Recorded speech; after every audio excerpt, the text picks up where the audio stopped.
I don't know, I'm trying to do the game to 20 ton. So you see, there is a ton of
Ladies and gentlemen, good evening and welcome to today's broadcast, reaching you live from the Voice of Biafra International, Germany. I am bim-massob. Of course, DJ is equal online. DJ is equal online. So when it is time, they have to introduce themselves. Go on, please, the moderator. Holding brief for the crew members. You are welcome today. As we all know, there are so many issues going on right now all over the country, Nigeria, and in Biafra land. Amongst which we shall be discussing this night. First of all, the menace of the herdsmen across the country. And again, some of the things that have been taking place economically, where the new Kaduna Inland Dry Port built by the Buhari administration far away in Kaduna, the purpose for that is yet to be made known to the citizens of Nigeria, and in particular from the southeast, who are the major players in any activity concerning importation and exportation. And again, it has been brought to our understanding of notice that the Nigerian government is building a new refinery at the border between Nigeria and Mali. Why we in Nigeria are crying that the old refineries are not functioning, now that they have heard the cry and decided to build a new one, why taking it to that particular field? Why the area from which the crude is being produced don't have any refinery? All these and others we shall be discussing this night. I'm not alone in the broadcast. With me are Uche DG, joining us from Accra, Ghana. Uche DG, say hello to our listeners this week. Good evening, my able moderator, Mashlenu Shume, and all the crew members of Voice of Biafra International. This is your humble servant, speaking right away from Ghana. I am welcoming you all on today's edition. I greet you all Biafrans and the leaders of Biafrans and friends of Biafrans as well and enemies of Biafra.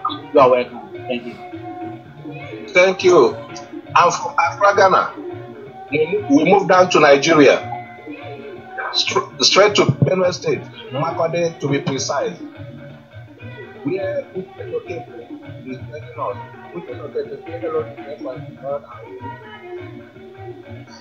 Yeah, it is my humble pleasure to be with you, all Biafrans all over the world, and the friends of Biafra. I welcome all of you to tonight's broadcast, and I pray that God will be with us, and we're going to learn from it. Thank you, the moderator, bim-massob. Thank you. And again, not forgetting our brother far away in Germany, in the person of Ikenna Obibiegonu, who is also with us in tonight's broadcast. Ikenna, say hello to Biafrans. Hello, my fellow Biafrans. You are welcome to this evening's broadcast. We remain your humble servants. Thank you. Now from Jude Chijoke, joining us from in Lagos, Nigeria. Jude Chijoke, can you say hello to Biafrans all over the world? Good evening, fellow Biafrans. This is Jude Chijoke, and I am joining in from Lagos, Nigeria.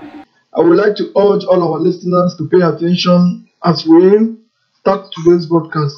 Thank you all as you listen. Thank you. Thank you. Who again is with us on the online? Yeah, for now, nobody has said, come, I will let you. All right. Thank you.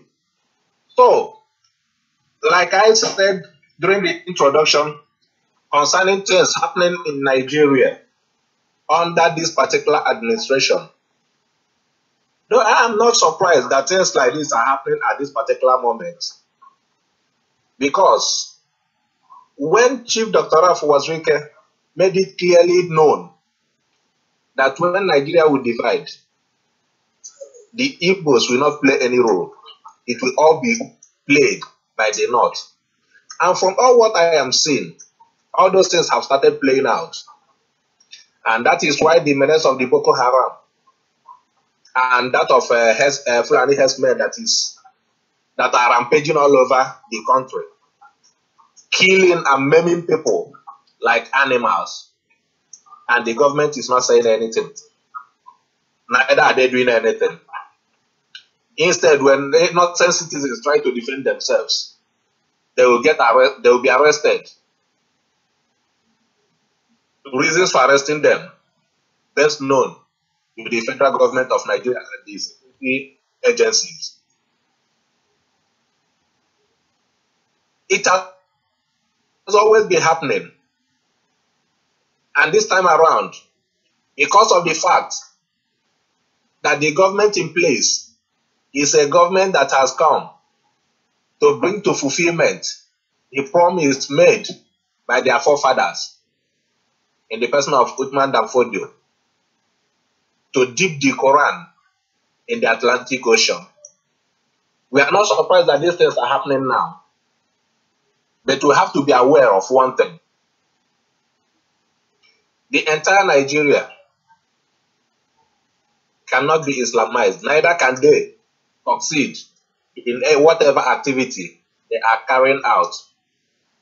Because the southeast and south-south, the territory called Biafra, they can never conquer that area. And that is why we have come this night to make it abundantly clear that any attempt by the Fulani herdsmen to invade any community in Biafra land will be resisted by all means. What? It will be resisted by all means. Now that she has returned. Because we are not cowards. We have kept quiet for a long time. No. And right now we can no longer keep quiet. No, it can't happen. Since the government is not ready to protect the citizens, we the citizens of Biafra are ready to protect ourselves. God on our side, we will definitely defend ourselves. We are not going to attack anybody, but let nobody try to attack us. When you try to attack us, we resist. And that is the nature of the evil man. That is the nature of the Biafrans. This night, my brothers, fellow members, we have heard the topic. The very first one we are discussing now, the activities of the Fulani herdsmen. Who are you? Let us touch it briefly before going to other issues. Why I say let us touch it briefly, we have been discussing on it. But this night, let us touch it again as a reminder, so that no one will say that we didn't warn them. So, the floor is open now for members who have one thing or the other to say concerning this. Yes. On the Fulani herdsmen that has been rampaging all over the country, I think that this is a serious issue that is on the front line all over the world today. It has been known to the world that the Fulanis are the main terrorists in the world. And with this, we want to tell our people through the voice of Biafra International, this radio station, we want to tell our people that we don't need to hear from the Minister of Defense. We don't need to take order from the Chief of Army Staff, neither the Inspector General of Police. or the governor of the state. No.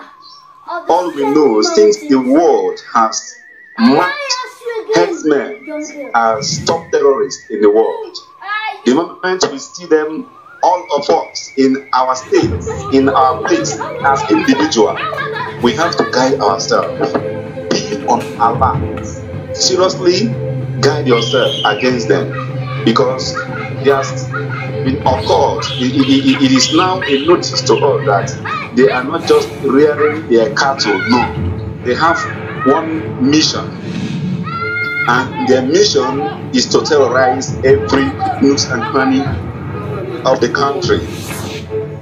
Seeing the handwriting on the wall, the country head of the state is not saying anything about the menace of the Fulani herdsmen. If they terrorize a particular community or a village, the country doesn't say anything. And if there's a repeated attack, they will call you to be arrested. And as I am talking to you today, in Benue State where I reside, particularly Makodi, where Boko is Boko is a stone thrown from Makodi, and let me say about 100 kilometers from Makodi capital. Something happened there. Order was given by the Inspector General of Police to get the DPO arrested just because a 7 Fulani men were linked to death. And the incident that led to their death was that they were inspecting the whole of Makodi, and they have the map of Boko with them. And the people were not happy with the development. They have to attack them, and on the process to resist the attack or to ask them 1 or 2 questions, they got themselves into what we are hearing today. And what the Inspector General has to say is to order the arrest of the DPO, and the commander in the Benue gave order that the army should arrest everybody in Boko. My dear people, this is a handwriting on the wall. If you have your eye, even if you are blind, you can feel it with your fingertips to know that what is happening today, terrorists are all around us. Anywhere you see a Fulani herdsman, anywhere you see them, know you that you are with terrorists. Anything can happen. And on this regard, we have to guide ourselves. Anything at all you can use to guide as yourself against terrorists. I'm not saying you should guide yourself against the free citizens around you, but any man, any woman you see as a terrorist, mainly the cattle rearers, they are terrorists. Guide yourself. If possible, let the communities around within themselves come together and play a one single role to be on alert, because this is the system. They are using this as a step to lay stage in our places. And we have been saying this. We are not going to tolerate this nonsense. We will not tolerate it. The Biafrans will not tolerate it. The Igbos will not tolerate it. The Ibibios, we will not tolerate it.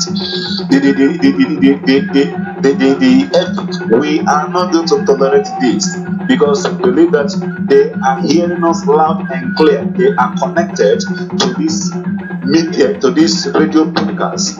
We are aware that they are connected. You go and tell your people that Biafrans, we are not going to tolerate all these Fulani herdsmen that have been sponsored by the Federal Republic of Nigeria. We are not going to tolerate them. Tell them, even though the leader of the Me'ete Allah in Biafra land, precisely Anambra State, have said it, that cattle colony cannot work in Southeast. We know that. This is how they speak. They speak from the side of their mouth. We don't trust him. His name is Usman. We don't trust him. And we are not going to take their words. They are dubious. They are chameleons. And we are not going to take that word. All we know is that you, the chairman of Me'ete Allah in Southeast, tell your people that we are not going to tolerate this your terrorist attack in our place again. And this is a message we are passing across all over the world, most especially all the machineries that has been transported down to Nigeria. We know that is the essence of building all those train tracks down to Bamako in Mali. These are the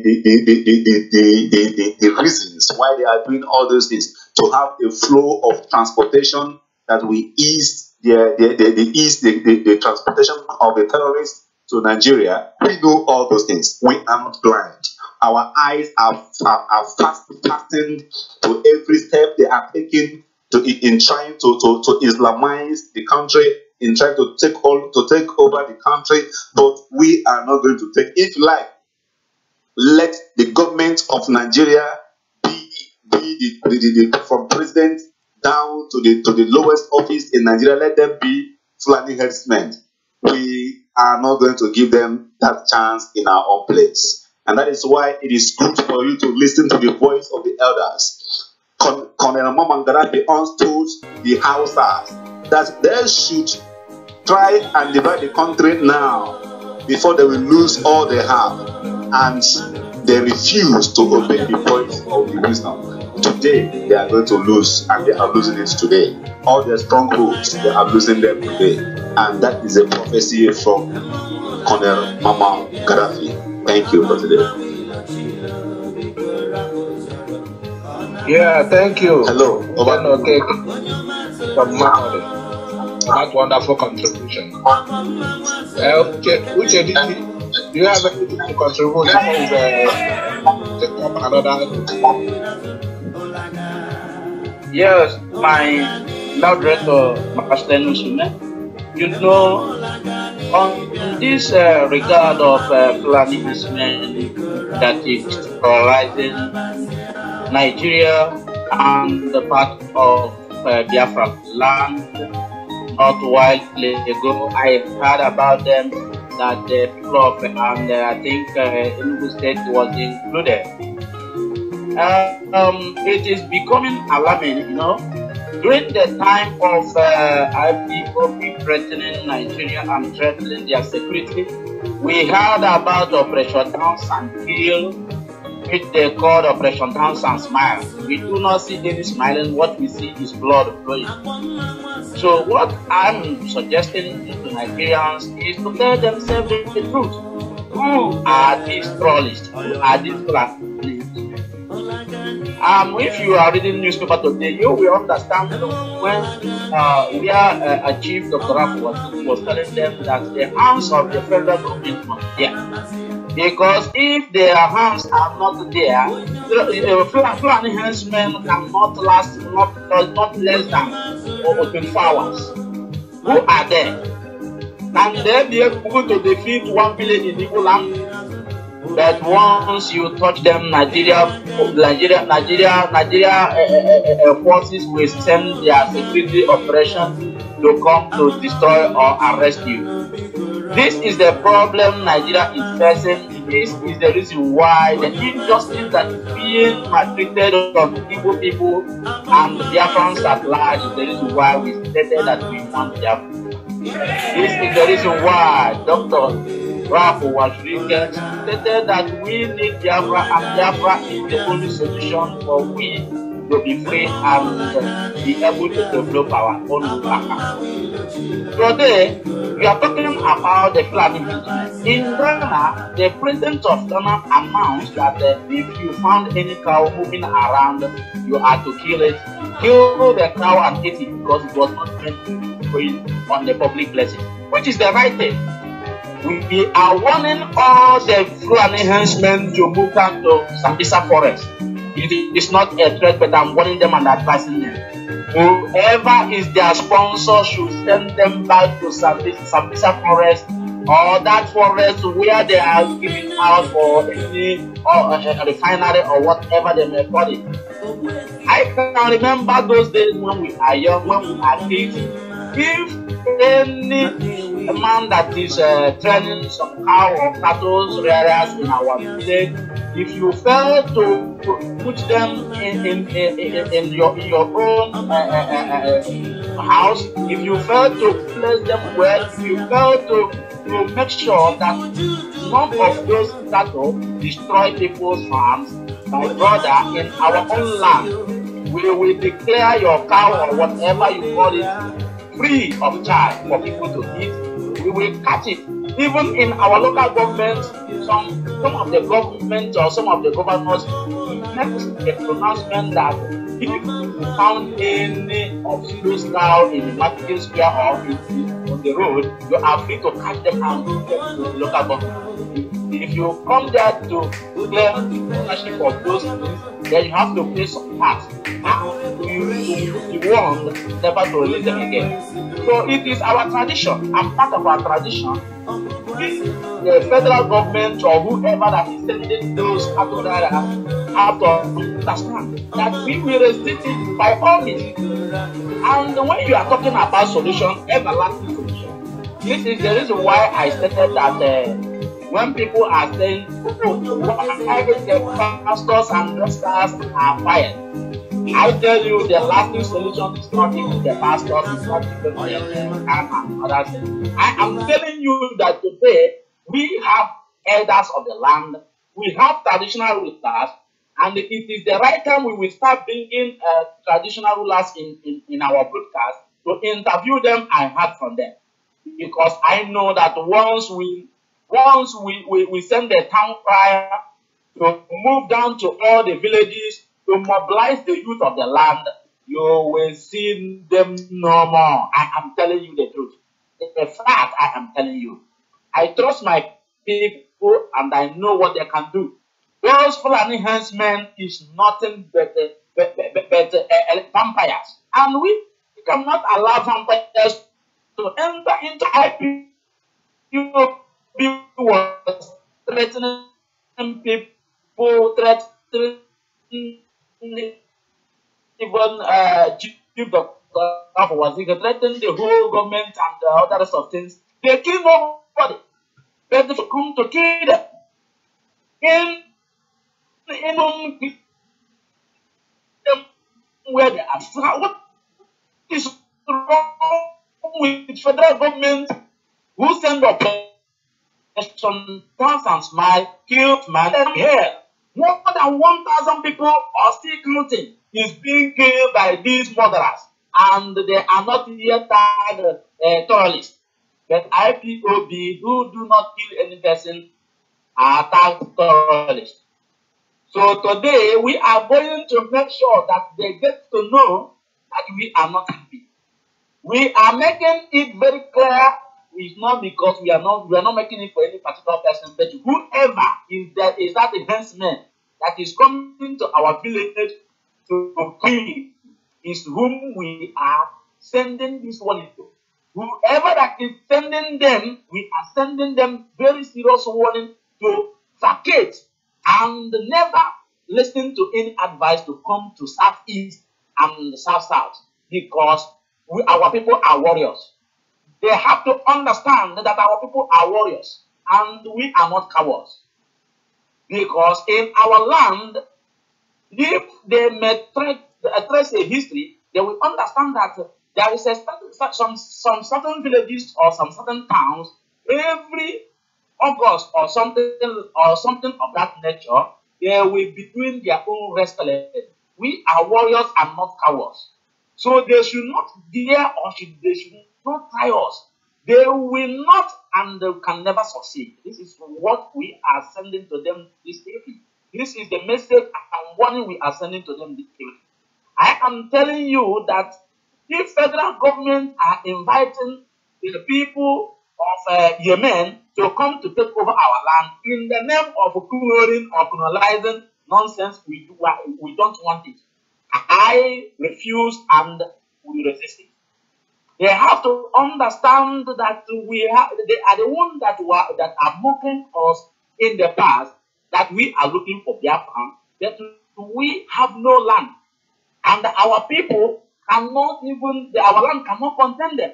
So why are they sending those henchmen that lack manner to come to kill our people in a place where there is no land?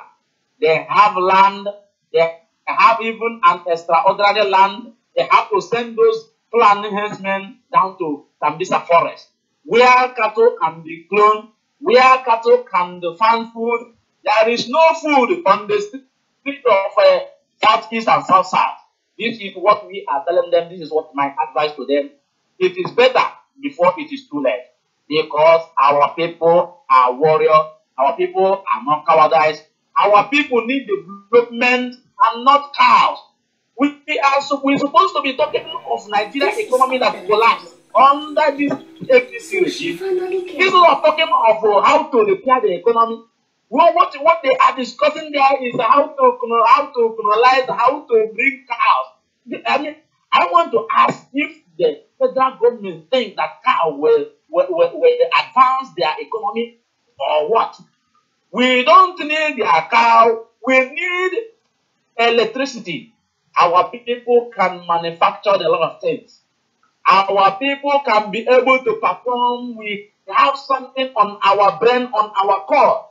We don't need cattle raras. If they need to train cattle, they can go down to some forest and occupy it instead of giving the Bukara. This is what I have to say. Thank you. I thank you, Chedi. Well done for that, your advice. Enough is enough. But one thing that I can't understand concerning these people is that there's one particular. I have a friend from Kaduna, and that my friend is a Muslim. He sent me a letter. They said I was discovered a letter written and signed by the Prophet, and that letter was not to attack the Christians directly, that they shouldn't attack, that they shouldn't force any Christian against his wish or against the way of worship or against his faith. So I begin to wonder, these people, what exactly is their mission? Is their mission Islam? Or they have other agenda? Why I'm saying this, whether they have other agenda, I remember getting a particular letter on what these people were planning. I don't know if it was only the husband or the entire family that gathered made that resolution on the 13th of April, to be precise. You know what? They were inviting all the families from West Africa to sell their cattle, buy arms, and come down to Nigeria. That Nigeria is the only place in the world that Allah promised them as their own inheritance. So, yes, exactly. Hello? What you have to understand on what you are asking, if their mission, they come to dominate. But the reason why they are not able to achieve this mission is because they have nothing to offer the people. They have nothing to offer Biafra people. But bringing those cows in Biafra land can sustain their state. You understand that? I don't know the reason why cattle rider will be carrying AK-47 and you'll be seeing him as your brother or you'll be seeing him as a friend. A cattle rider who used to carry a stick to control cows, you are sending to move down where human beings are living with AK-47. I don't know when they come to military veterans or when they come to police officers. But when they see you on the road with even a kitchen knife, they arrested you. But these murderers are going with AK-47. So the reason why they are bringing them down to Southeast, where they stated there is no land with AK-47, is for them to establish and dominate. And once they are able to establish with this nonsense AK-47, we are gone. What means sustain them is so that they are moving around, and we must surely resist them. And no land for them, they have no land for them. Which means their mission, they are just hiding under the guise. They are just hiding under the guise of Islam to perpetuate this. Because why I'm saying they are just hiding under Islam to perpetrate this evil is because other pure Muslims don't behave the way these Fulanis behave. Now they came to on the 30th to be precise, on the 30th of February, why we were holding as Weri, our national meeting, one of our members was attacked and got raised down completely, about 3 acres of land in I think Obashubi in Oba State. Now, at this point now, I was something Louis' response said concerning their mission in burning down farms. You know, something Louis' response said while we were just on. Louis, I would like you to repeat that here again. What you said concerning the mission of attacking people on their farms. You said something. If you're online now, can you repeat what you said and let Biafrans understand that? Yes, good evening, Biafrans. Good evening, Nigeria. Thank you, Mr. Mazdeli. Yes, we're hearing you. I'm hearing you. Continue. Yes, the initial statement of this Fulani herdsmen is crystal clear to the blind and laudable to the deaf. What they are trying to do is to destroy the entire farmland on our Biafra land. Biafrans are very fast in agriculture. The northerners never beat us. We are very good in farm. We are very good in technology and development. So these people, they design their plan to attack all the farms that is stationed in the entire eastern part of the country. Look at what happened in Nimbo, in Enugu. Nimbo, to be precise, is a community that are very strong in agriculture. They can even feed the entire nation. But these herdsmen went there to destroy their land and kill these people. They went to Abia State and Ozid them. Ozid people are very hard when it comes to agriculture. So the herdsmen, they attack farms, they kill the farmers, and they burn their farms for us to depend on them in the north, so that they will not come up with the propaganda that the northerners are those feeding us. But in reality, they do not feed anybody. They cannot even try it in the east. And now they have moved down west to the entire southern part of the country, burning farms, killing the farm owners, and destroying their farmland. So that at the end of the day, when they attack all these farms, they will make us in the southern part, particularly we in the southeastern Biafras, to depend on them. And we are saying this is unacceptable. This must be stopped. I want to sound a very big warning to them. Whoever that is behind this should know that there is never a time they defeated us in war. There's never a time they have beaten our people. I want them to know that this time around, if they try to attack any of our community again, if they try to attack any of our farm, if they try what they are doing in Benue, in any part of Biafra land, they will ever regret that action. I'm telling you without mincing words. These people are evil. These people never meant well for anything. Their mission is to Islamitize everybody from the eastern part of the country. And it is a well-designed plan by those sponsoring them. They believe we are Christians, and they know that we always want to forgive those who offend us. But this time around, because we know that they are evil, they have evil intention against our people, the people that they have never conquered is the southeastern people. And that is why you see them doing what they are doing. I want to tell them that they have made a very big mistake. They made a very big mistake. All the places they carry out their evil plans is where we have farm produce, yam, rice cultivation, food plantation, and what you can think of. And by the time they render our people useless, they make us to depend on them. They start poisoning the food they send down to us to make you believe that yes, they are very good in agriculture. Whereas these are propagandas and lies, and we must resist it with the last drop of our blood. These generations have risen up to take our land by force and by bill. Thank you. Thank you, Louis. Response for that one. Let me chip in something there, because I will keep fire all the time for the very fact that when the fire starts burning, it might equally burn some of my property. So, for me not to be a victim, it will be proper we all join hands together and make a statement. When they say that their forefathers, maybe Usman Danfodio, promised them southern part of Nigeria up to the Atlantic Ocean to dip the Quran, I would rather say that their forefather Usman Danfodio promised them that the southern part of Nigeria, more especially eastern zone, will be their graveyard. I have always said this most emphatically, that the very day they will try to Islamize the eastern part of Nigeria, that is Biafra, that very day Islam will fizzle out in Nigeria. That will be the end of Islam in Nigeria. It is a bold statement and I stand by it. For the very fact that again and again we try to preach peace, that does not mean we don't know the language of warfare. That is obvious.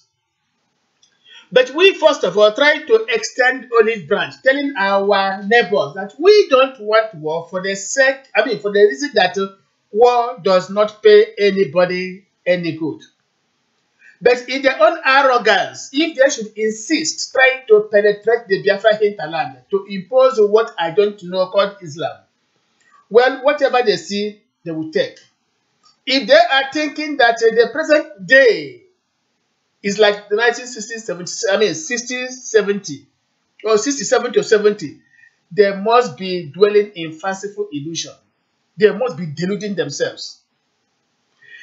If they think that if our fathers and forefathers took it lightly with them during the 1967 to 1970 civil Holocaust, and that we should succumb to their own intimidation this modern time, they must go and check their hair. Something must be wrong with them. One thing the average herdsman must understand is that we are not prepared to tolerate their excesses. Remember that during the colonial times, in the heydays of the colonial times, when the British people tried to penetrate Igbo land, our ordinary mosquitoes taught them a lesson. And that is why today, that part of Africa continues to be referred as the white man's grave. So, if the white man could not penetrate our hinterland to see our artifacts, even these Muslims we are talking about now, if their forefathers in all their conquering nature could not penetrate Biafra land, even when our fathers had nothing except their bare hands, what makes them think that this particular time, when we are indeed ready for any eventuality, they will cross the river Niger to convince us into accepting what we don't know? They must be taught and taught very, very well. If they can penetrate the Yoruba land or Niger Delta or let me say Middle Belt, they have to believe and know indeed that Biafran people, Igbo people can never or by any stretch of imagination be compared to any of these people. But I have to assure you, during the 67-70, Biafrans never, fought alone, but this time around, we are not going to fight alone. Today, for over 1 hour today, I had extensive chat with some members of the Yoruba Liberation Command. They are even more serious than we appear to be. They are really organizing, they are preparing, they are putting everything in place to accept any eventuality. But what we agree today generally is that Yoruba should mobilize their people to go into farming during this particular farming season. Just like the members of the bim-massob are equally going into farming, and even Professor Chinedu Modike is going into farming. We understand their grievances, that if we are food sufficient, in case of emergency, we are not going to depend on them. Therefore, they want to destroy our farmlands, our cash crops, so that when it is time, martial times, we are going to depend on them for food supplies. By implication, they can use that opportunity to poison us. But we must never accept that. We are going into full-scale farming to make sure that we have food sufficiency during these martial times that are approaching. No two ways about this. Nigeria is standing on the precipice, and come afterwards what would, Nigeria will never survive it. If they like, let them put all the uniform they like on herdsmen of Boko Haram, bring them to Biafra land. We know these are Hausa soldiers. We know Fulani soldiers masquerading as herdsmen. The ordinary Hausa man in the north is not even interested in all this rubbish, because most of them are to where they doing their businesses fearlessly unfeared. Instead, because of their stupidity and arrogance in their own conquering nature. I cannot even say conquering, because if they conquer their own nature or themselves, they cannot conquer Biafra land. So they went as far as Mali, Chad, and Niger to bring the people of their own nature, going to other parts of West Africa, inviting them to come to Nigeria and do what? They are free to enter Nigeria because we don't have secure borders. We don't have secure borders in Nigeria. Anybody can come in anytime. Anybody can go out anytime. They are free to come. The only time they will understand that we are eternally vigilant is when they penetrate Biafra land to plant this type of seed of discord. That is when we shall remind them that much as we have been folding our arms, but we have been hiding something in our armpits. We would not, and we must never tolerate any further incursion into Biafra land. If any Biafran, if by mistake, omission, or commission, any of these herdsmen penetrate Biafra land, what is happening in Ghana today will happen to them. We are going to consider them as our fellow hunters, and any cow or cattle we see within. Of course, I like pepper soup a lot. I like eating goat, cowless and what have you. We are going to use all this to entertain ourselves. Even if you don't want to eat it, there are many ways to make sure that we kill all the cows through poisoning, and the heavens will not fall. There is nothing they can do. Let me be honest with you. The average Fulani man is a coward. Average Fulani man does not fight wars. Average Fulani man will only intimidate you. He is a toothless bulldog. He makes that particular noise. Once you run away, he will start to pursue you, saying that this person is a coward. No. When you stand firm, the Fulani man will run away. For example, a week or two ago, they have been threatening, oh, colony everywhere, you must provide colony. Otherwise, they will do what? Imo State said no, no colony in our state. Anambra said no. Enugu said no. Ebonyi said no. Abia said no. Other states in the southern part of Nigeria said no. Today, did the House of Fulani people penetrate with their colony? Never. They never tried it because they knew the consequences. That for the first time in record history, when the entire south and part of Middle Belt spoke with one voice, it was not easy for them again to display their arrogance. They knew indeed that the die is cast. So if the Fulani man is all that bold in carrying out his own mission, why didn't they penetrate? Why didn't they continue to think or talk about colony in every part of the southern part of Nigeria? Why did they chicken out? If you confront the average Fulani man, you will discover that he is a coward. Look at their nature. Look at how lanky they are. Do they have the energy? What do they have? Do they have the flesh to stand for long in the sun? No. The Fulani man is nothing but an empty barrel. We must not give them that chance. How many are there, by the way? How many are there? How many are there for them to come and start our challenges? We have other things to use and teach them a lesson. Our Ogunigwe has never been forgotten, and we can handle it. Even what we call Egbendu, we know how to modernize Egbendu, to use them as rockets. We know what to do.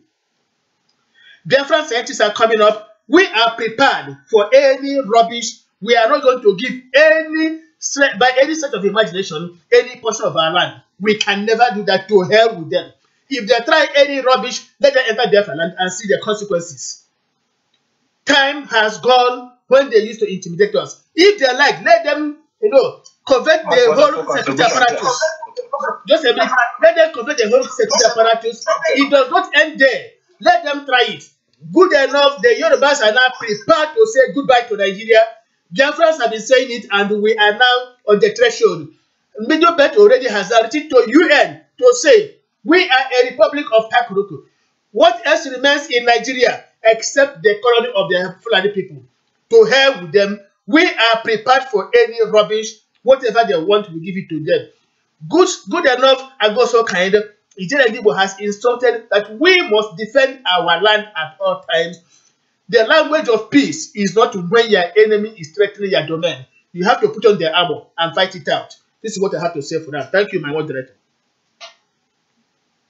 Thank you, Ikenna. And I'll take something from what you said concerning inviting their lights from Mali. And from there, I will move down to the topic concerning the building of a rail line from Nigeria to Mali. Yeah, please hold on. Excuse me, please. Ukoma John, due to the he has something to say.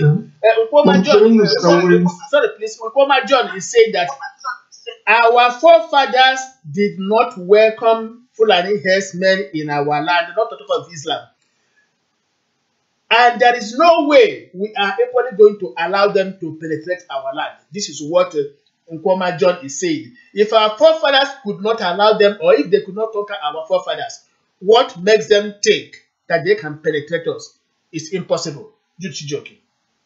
Okay, yes, thank you. So, going to the topic. Jude has something to say or to add. Okay. Jude, sorry, Jude, if you have anything to say concerning the herdsmen, please, forgive me, my brother. The floor is open now for you. Yes, thank you, my brother, Marcelino Shime, the moderator.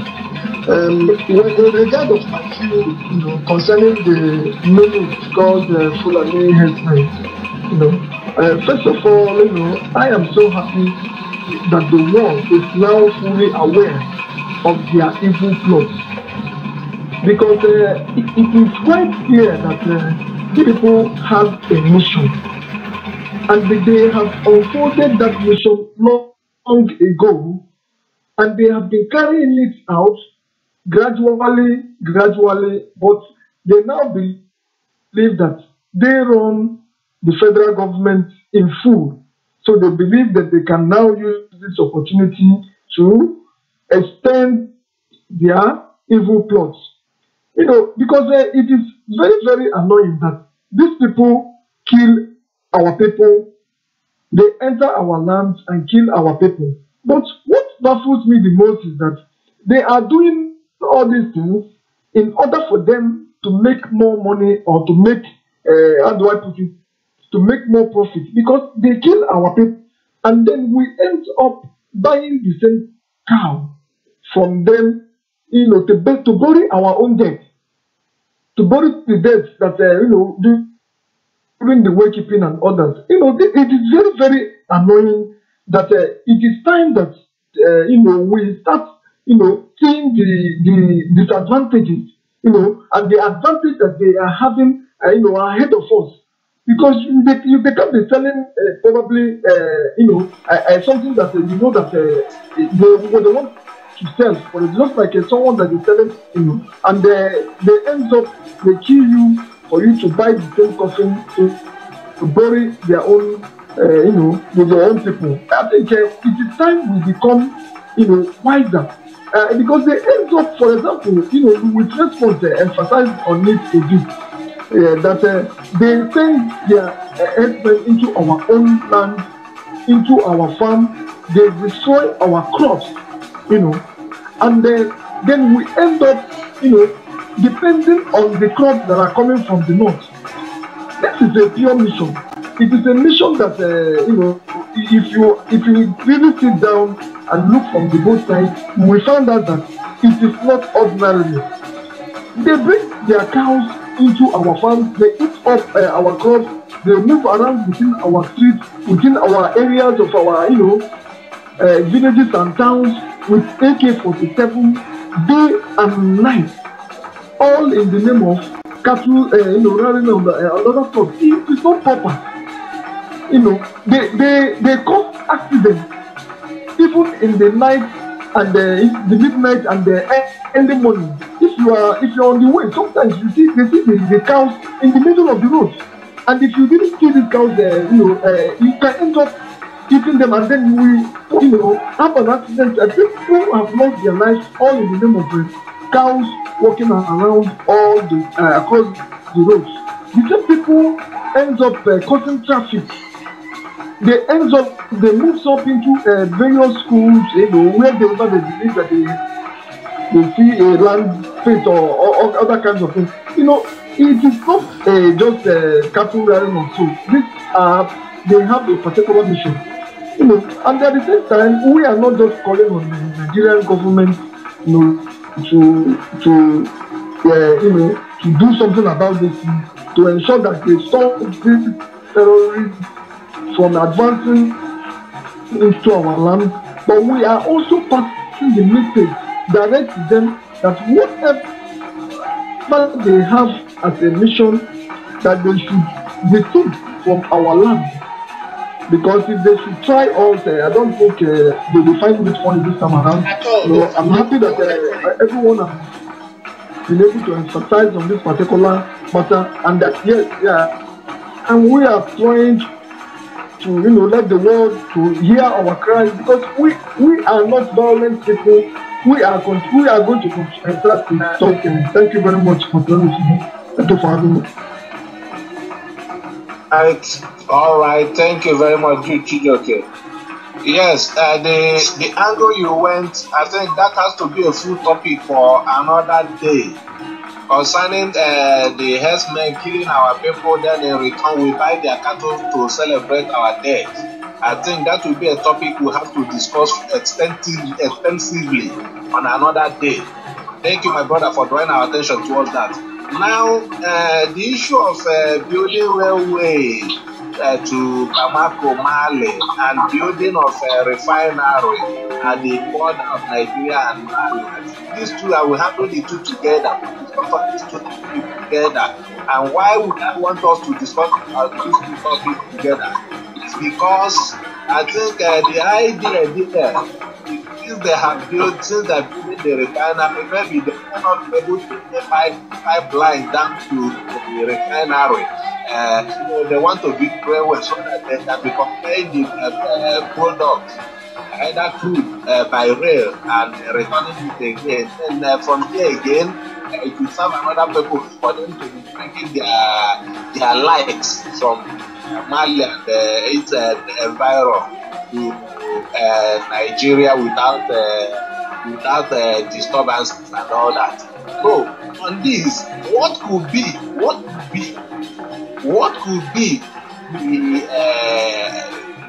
the mindset or the mindset of Nigerian government towards building that refinery at that particular location, when we know that there is no pipeline that has been laid to that place? There are areas where this oil is being produced. Why not build the refineries around the area where the products are available? Yeah, let me chip in something there. My moderator, let me chip in something there. The reason is quite obvious. The reason why they are building refinery over there is quite obvious. They know look, let us be honest to ourselves. The average Fulani man knows very, very well that Nigeria's end has come, inevitably. They are therefore trying to accumulate whatever they can this time around when it is yet day. Remember, they know quite well that Nigeria is gone. They now want to hurriedly build this particular refinery and they siphon whatever crude that is available to that particular place as oil reserve. You remember, Kaduna refinery is still there and they are pumping crude oil to that place day in, day out. Now, when you see them equally constructing a rail, they want to use it as a channel to have exit to the outside world. Because they know very, very well, if Nigeria should go desperate by true violence, there is no way they will have access to the sea, either through Calabar, Port Harcourt or Warri, where Biafra is in charge, or through Lagos or Tinkan Island or Apapa Port, where the Yorubas are in charge. Invariably, they will be cut off. So they are now looking for an outlet where they will reach the outside world. But then to what extent will it help them? If you build this refinery, I am telling you that this time around, we have known better. You can never leave the whole of Biafra land, Niger Delta, even part of Middle Belt, even the Yoruba axis. You want to go and build a refinery at a border between their own country, Arewa, and Mali. Then you come and siphon our own crude oil to go and do what? We shall revive Bakassi Avengers. There will be a time when no particular herdsman would be seen anywhere in the south. So If they like, let them build more refineries. It will take only one particular gadget to set the whole thing ablaze. It doesn't cost us anything. They should remember that 2018, 2019, 2020 isn't 67 to 70. They have to remember that the world has come of age. Russia or Britain or America that will give you AK-47 for you to pay him will equally give me the same AK-47 for me to equally pay him. And for the very fact that who shall be controlling our oil resources, let us know who shall bow first. Let them keep on consulting. It's a matter of time. They may have to use their Sahara water to make it function. Thank you for now. Okay. Very interesting. Very interesting. So, like the... And excuse me, I have not forgotten. Don't forget that they have been borrowing money from World Bank. They have been borrowing money. Yes. And they don't forget that in the event of Nigeria's balkanization, whoever remains as part of Nigeria shall be paying this money. But I tell you, we are answering Biafra and not Nigeria. Yoruba answering Oduduwa and not Nigeria. Middle Belt answering Takuruku and not Nigeria. We shall see any country, any Western country, World Bank or African Development Bank, giving them money is doing so at their own risk. They should stop borrowing or lending money to Nigeria because Nigeria is gone. Anybody, any group, any institution that gives Nigeria money shall be losing their deposit when they have accounts. That is what I have for now. Yeah, well, hello. Hello, yes. Yeah. Yes. The truth of the matter is that it is very obvious that these people are not Nigerians. These guys are aliens, and it is only an alien that will come to somebody's territory and steal blindly. Look at Nigerian environment today. When we talk about Nigerians in diasporas, we talk about the Igbo people. Our people travel out to different parts of the world, make dollars and pounds, and remit the money into Nigeria for development and growth. And these people will steal the money Nigeria is making and stash it outside the country. This is to inform you that the real patriots remains the Biafrans. We have no other place except this part of the world. And these people, they are colonial masters who are being used by some external forces to colonize the land. How can you go to a border, Chad and Niger, the Chad, take the way? This is to inform you once again, like what Kenna said, and they want to steal blind so as to enrich themselves. But their days are numbers and the time is come for them already. What our forefathers did during the Civil War, for good 3 years, this time around, we have the issuance of secret technologies across the world. The Africans are very ready to give them to match for match. So it's not only their rubbish attitude they can use to deceive people.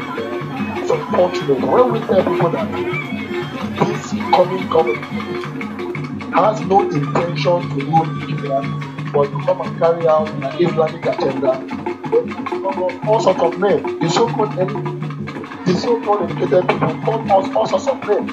But today, because we saw today and we spoke about it, and everything has come to manifestation. So, what I'm just trying to explain here is that anybody who is not the owner of the land who only want to steal the land, those who own a particular environment, who own a particular land, will not do such things. How can you explain it? So, if you look at all the billions of pounds you have in London, look at all the monies you have in America, who are those people, those money there? These people are northerners, besides. Why are they? Look at all the oil wells. They steal our wealth outside the country.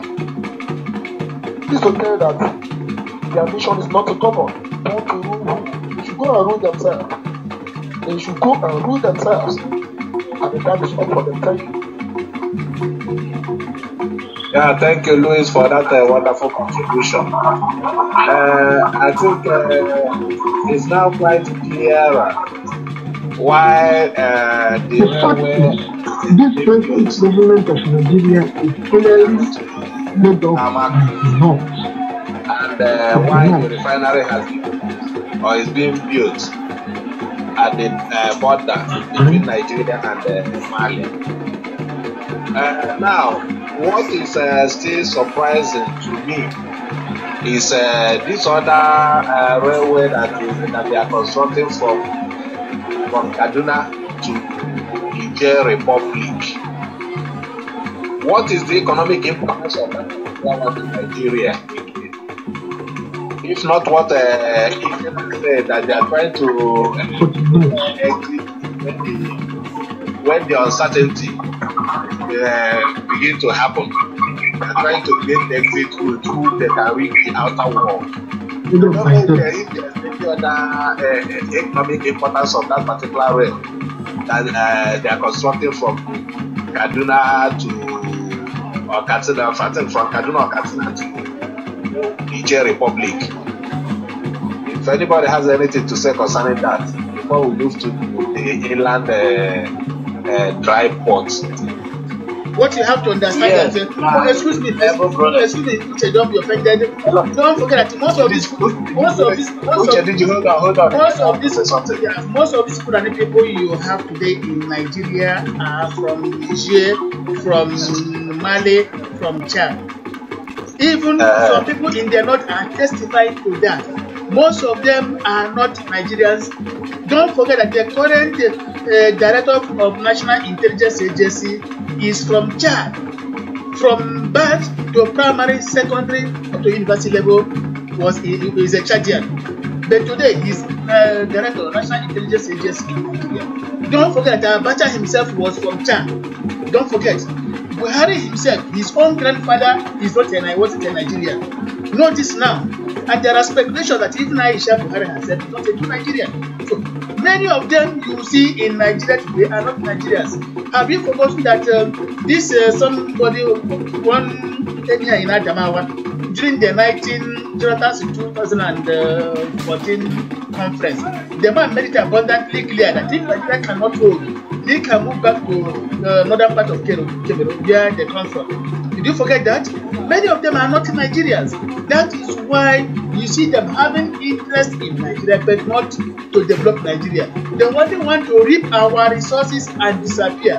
When fire begins to burn, you will see the visitor running away. They are not Nigerians. And don't forget that even this midget, the governor of Kaduna State, El-Rufai, once said, perhaps slip of tongue, that he paid some people to stop killing. You paid some people. You saw people killing members, citizens of their state, and you gave them money to stop killing. Instead of arresting them and handing them to appropriate security authorities, you paid them money. The money you gave them for what? For them to discard the old guns and buy new ones? Of course, that is true. When you give a murderer money, you just go and buy new equipment, new gun, because he knows that there are tasks ahead. That was what El-Rufai succeeded in doing. And of course, they have told us, even Buhari has said it, El-Rufai said it, many northern governors have said it, that these people who are terrorizing our lands are not Nigerians. Where do they come from? How do they have access? If they are not Nigerians, how come that the Inspector General of Police is seeing all of them with AK-47 roaming everywhere without arresting them? Does it mean that Nigeria is no more safe? Foreigners can come in now and do whatever they like and get away free in the name of Islam. And then you say we exist in a country? We are saying no to that. We must bring this flagelling country, this rickety country to an end. Nigeria has expired and it has expired for good. Anybody trying to paint Nigeria white, it's not like painting a sepulchre. Outside could be white, but inside you see a decaying substance. That's the situation of things. Nigeria is a mud wall, it's already caving in. We cannot allow it to stand. Nigeria should go down and go down in pieces. That is my take for now. Okay, thank you, Oracle himself. Thank you very much. And because I think the time is fast running. We have to move to the issue of the Kaduna inland dry port. Hello, Mussolini. Who's for that? Hello, who's on the line? Who's on? This is Jude Chijoki. Okay, Jude Chijoki. Yeah. Yes. Go on. Yes. Thank you very much, Mussolini. I would just like to chip in a little, kind of, is it, how do I put it? Because the issue on the ground regarding of the rail, and the refinery of a thing, it sounds as if it is not a serious issue, but if I may tell you, that is a very, very serious issue because it affects the whole entity, the whole tribes that makes up the country called Nigeria. And this particular thing that we are seeing today, we are seeing it because they have a mission. And it has, it is very quite clear now that it is a northern mission. For example, building a rail line, from Bamako, from northern part of the country to Bamako, that's to Mali. What economic, interest will it be to the entire Nigeria? And that is, the areas that really baffles me or that really touched me so much. Because, for example, you can't just dig hands into the coffers of, the country and then you move it entirely to the northern part of the country. The fact is, this present government of Nigeria is clearly by the north.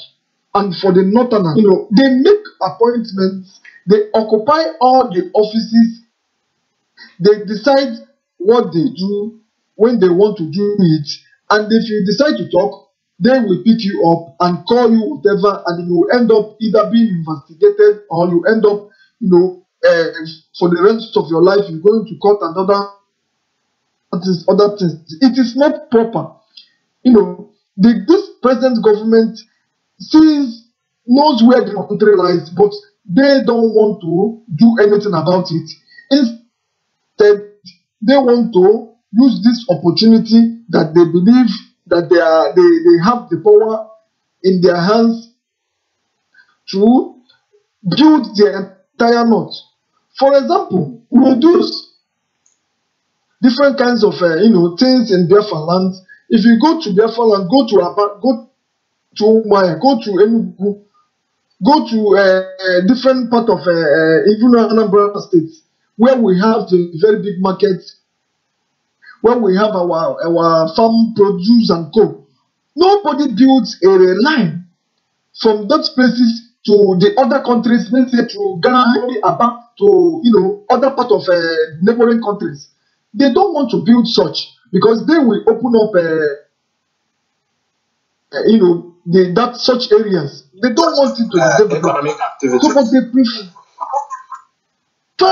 building the ones that is going to develop their own site, link them to the outside economy and co. So to me, it is a complete cheating. Nigeria is a fraud, just like every other person we put it. Nigeria is a complete fraud. Their own economic activities is what they are building on, which will probably in years to come you will see the benefit, and they are using the money which we are supposed to use to connect the country together to ensure that what that is being produced in the eastern part of the country gets to the south, gets to the north, but instead they are extending, and now they are building refineries, in order to ensure that after building refineries, they now run a pipe or transferring crude to a particular place to go, and it is a complete cheating. It is a complete unacceptable, and I am not happy with this particular topic, the way it is being discussed, this particular topic should, come up some other day, and we should try and emphasize more on this particular issue, because presently, as it is going now, it is very, very clear that they are going to push us into debt. No, they are going to push us. They are rather pushing themselves into debt. Before you continue, don't be offended. Ruben Apede is writing, he's saying, our culture differs both in cattle and its way of rearing. Hausa Fulani people value their cows more than human beings. So, the death of one cow in North is worth 20 heads of human beings. Therefore, to be under the same umbrella with them is very, very difficult. This is what Ruben Akede is saying. Of course, that is true. Remember that in the House of Representatives, was that Senate, a Hausa legislator, a Fulani legislator, a woman, stood on the floor of the National Assembly and stated before the ears of the consternated world that the Fulani person values cow more than human being, values life of a cow more than that of a human being. The world stood in chagrin, wondering when Donald Trump would say that Nigeria is a shithole. Some people begin to doubt it. Could you imagine that a legislator stating on the floor of the National Assembly that her own people value life of a cow more than that of a human being? Why is Nigeria not a shithole? Can you convince me? Did Chujo cover to you? Yes, thank you, my brother Egon. Like I am saying, it is not as if I don't understand the whole scenario right here. But what that really seems to get me angered the most is that presently we are still in Nigeria, and then if someone goes out, and then struck a deal, and now probably if we are going to share 1 billion naira, let's say 10 billion naira, and I was supposed to get 1 billion. For example, they may cut my own particular share because we are going to be servicing a particular debt. You don't go outside the country and then secure a loan that you are servicing with the same oil money, which does not come from your area, and you are using it to develop your own area without any that doesn't have any economic value. Presently now, it doesn't make sense. It is all the same thing. They are putting us into debt. They are milking us behind. They are ensuring that they are using this particular opportunity to develop the entire places and then put basic infrastructures which will probably cost billions of dollars in addition to that, for no economic value. In addition to that, what of the trillions recovered by EFCC? Who is with the money? In whose custody? Do they give us account of the billions and trillions EFCC? I will tell you that they have already. So that's the question. Where is the money being recovered by EFCC? Since the inception of EFCC under Obasanjo regime till today, nobody knows how much they have realized. Where is the money? And they keep on borrowing. I think the vice president, deputy senate president. Deputy senate president, tell them to pay those money into the government account. Till today, did they comment on that? All the money they recover from people, from all the government officials, was denied not to be paid into the government account. Where is the money? I heard last month that one of the APC stakeholders is stating that those money have been spent. Spent on which project? On which project? That's a question.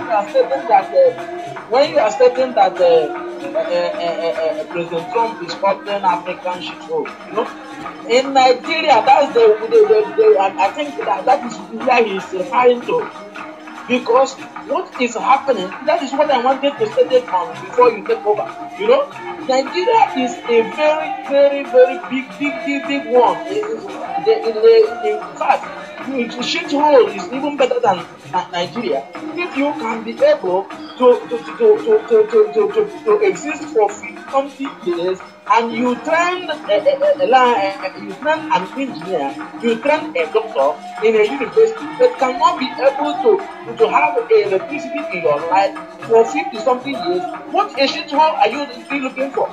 Okay, you have a doctors who you train in the school and you travel to London. Maybe you train to the hospital. When you quit means you are calling for the shithole. You cannot be able to perform. This is what they are telling us. Okay, now we are now studying about this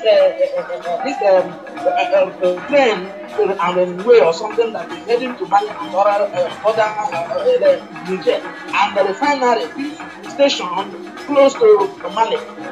For who? You are getting this oil in a place that is being deserted by the same oil, and you do not build and develop those refineries in their state. You do not develop those refineries in the area where people are going to benefit from. You left those experiences and the people on it that is coming there, you left them farmless, you left them feedless, and you went all the way to Mali border to build a refinery. Who is going to work in that refinery? For who are you developing all those places? Is it meant for Nigeria or benefit of what? You are leading all the way this railway now that is heading to all the way to Niger. I think during the time of Lord Jonathan, we made those railways to be connected to all the states. Those railways have stopped. They do not when they read their budget, they do not include all these places. Then now they are heading to north. They are heading all the way to Niger to connect railway for them to bring all these jihadists, for them to bring all these cattle herdsmen. But because if they at all we are not in order, the president himself, who stated that those people that is killing people, those herdsmen are not from Nigeria. Okay, now let us say that they are not from Nigeria, and you cannot arrest them. And when you see any a government personnel or a DPO who do allow the people of the community to take justice by themselves, you go and arrest him. You will not go after the herdsmen, which means you are letting us to understand when you stated that the cattle herdsmen are not from Nigeria, you are also is not from Nigeria. You come with them. You come to conquer and destroy because you are not even looking after the economy of the people. You are not even developing those things in order for Nigeria to benefit. You are developing railway heading to all the way to Niger, and leave the one that is headed to all the states that belongs to Nigeria. Who are those economy is heading to? So when President Trump called the African shithole, I began to say, why don't you refer it straight to Nigeria, who have existed upon all the trillions and billions they are reading as a budget, nothing to show. Go and watch us straight to please, Uche, did you let me give you one information? Uche, please. Where is all those trillions and billions Uche, did you? On your monthly listings? Uche, did you let me give you one information, please? Nothing to show. Uche, did you? Was commissioned. You go to Kano. Please, Uche, did you let me say something? Okay, good and fine. Uche, did you? When you went there to build an international airport, Uche, did you excuse me? Thank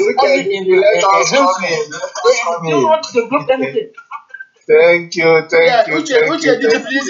There's something you said that reminded me of one thing again. Let me chip it in so that I wouldn't forget, and then you continue. You mentioned about money they are stealing. Where goes the money? As of this morning, 8 a.m. news on Al Jazeera. The news was that British government is confiscating and seizing every asset the owners cannot account how they made the money. Monies stashed in British banks are right now being seized, being confiscated by British government, the aftermath of Brexit. As of now, when they gave names of looters, politicians who are looters, when they gave names, Nigeria was number 1, Nigeria was number 2, Nigeria was number 3, there was no number 4 until you have number 5. When they mentioned looters, country by country, Nigeria came first, Nigeria came second, Nigeria came third, there was no fourth until you had the 5th person. How much was stolen? It was clearly stated this morning on Al Jazeera. 90 billion pounds. 90 billion pounds, $127 billion, and 102 billion euros. Let me repeat. 90 billion pounds, 1. Number 2, $127 billion. Number 3, 102 billion euros. My people, with this money, can't we construct a bridge across the Atlantic Ocean, to and fro? We can build Africa with that money. Can't we? If Nigeria can name such a money can't that we drain the Atlantic Ocean with this money? To be configured. You can imagine such We can money. build Africa. This is only. Excuse me. Hold on. This is only in London. Billion pounds. 90 billion pounds. Billion pounds. Just a minute. Excuse me. Gentlemen, excuse me. This is only in Britain. In London alone. What of America? What of Germany? What of West African states where our governors are stealing our money, dumping over there, and they're molding their presidents? Are you aware that some of these presidents that are molding at Owerri, our people are dumping our resources over there? Our governors are siphoning our monies for them not to reveal the whole secrets. Is molding their statues everywhere. What of the money is being siphoned in Dubai, in different countries of the world? The one I mentioned is only in England alone. England alone. Tell me, other countries in the world where Nigerians have siphoned our resources. Do not forget that former governor of Imo State, Ike Johakim, built very many 5-star hotels in South Africa. Don't forget. Igbeneghu did. Oshomole has airline in Cape Verde also. All of them siphoned people's patrimony into other countries, building refineries, building libraries, building industries, building schools, providing employment opportunities for countries that do not have such resources, while the owners of this thing are left to go home empty-handed. How do we expect us to continue to tolerate all this war every time? There will be a time when we are going to set up a squad to visit all these people. I bet you we are reaching the terminal point. It cannot be business all the time. Can you imagine such amount of money in one country alone? But let me be honest with you. Britain has a hand indeed. When the whole monies were being brought to your own country, why didn't you stop it? Why didn't you stop it? Now the monies are there. You want they allow the transaction to go on. Please. They allow you to continue. Remember, Muammar Gaddafi had billions and billions and billions of Libyan money in England, in France, and elsewhere. When they felt the money was too much, they conspired and killed this man. Today, the whole money is lost. That is what they do. When you are breaking this loot, they welcome you, they give you access, they provide security for you. You discuss with bank managers, you become their party. As soon as the money is there, overblown, you become their enemy. You will not give account of how you brought it. Why didn't you ask them questions how such money was brought, where you got it? That is why I so much appreciate the German government from where we are broadcasting right now. Let me give you this information.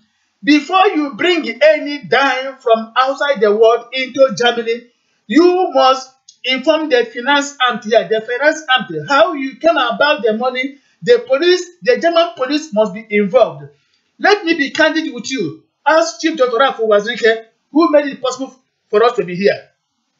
The time he sent money for me to get the equipment and set up the studio, I was summoned by the finance ministry here. Through the bank this money entered. To be candid with you, I was summoned to come and account this little money that is coming from Nigeria. What is it for? Are you into drug? Are you into money laundering? What for? I had to present evidence of what I bought from the supermarkets. bearing exact cost of what was said.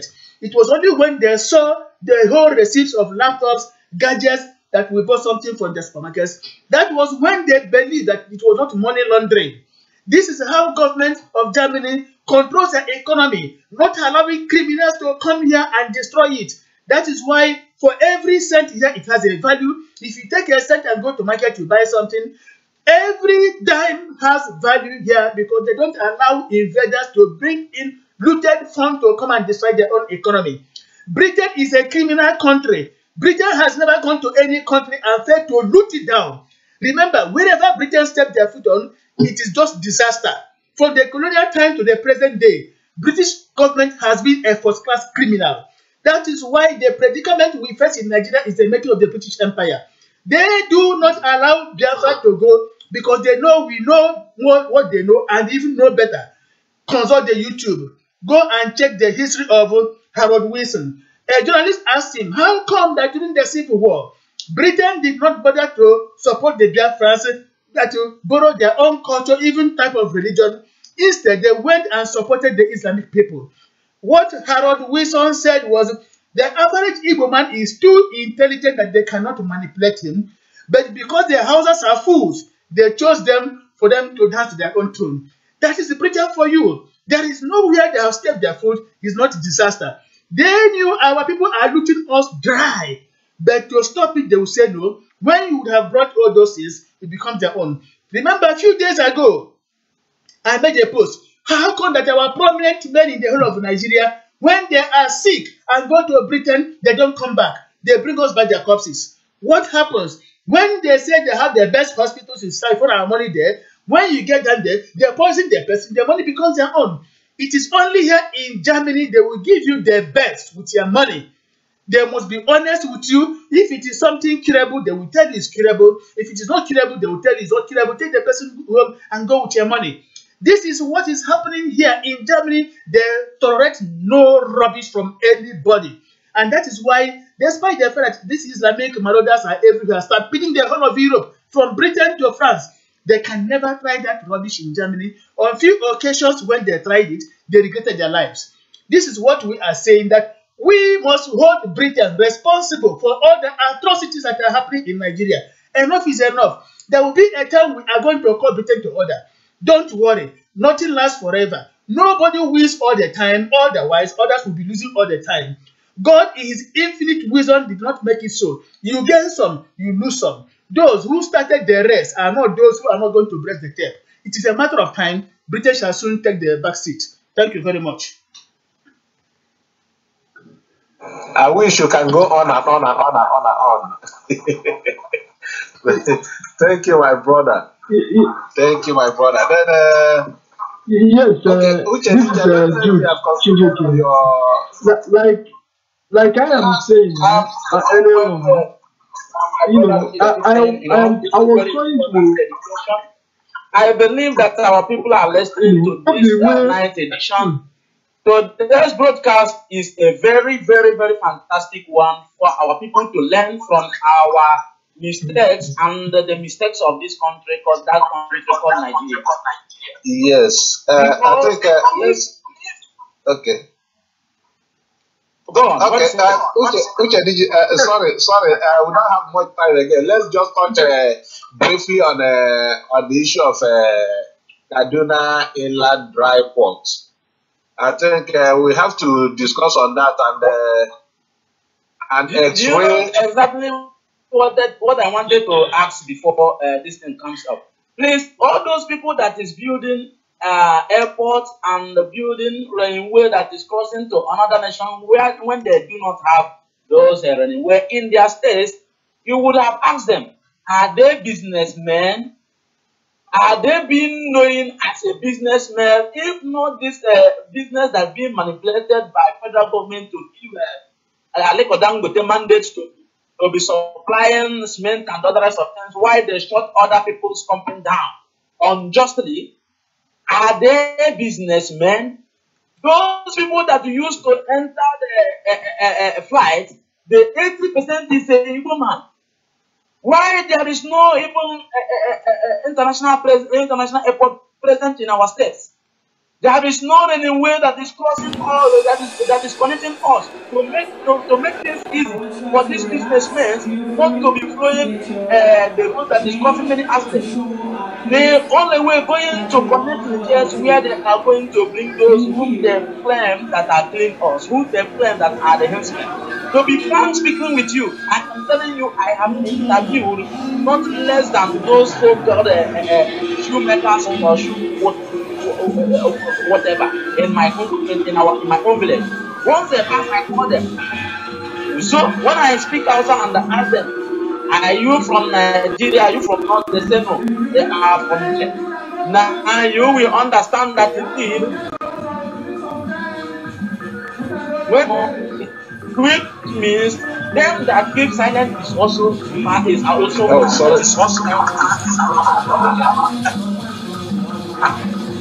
All right, thank you. Yes,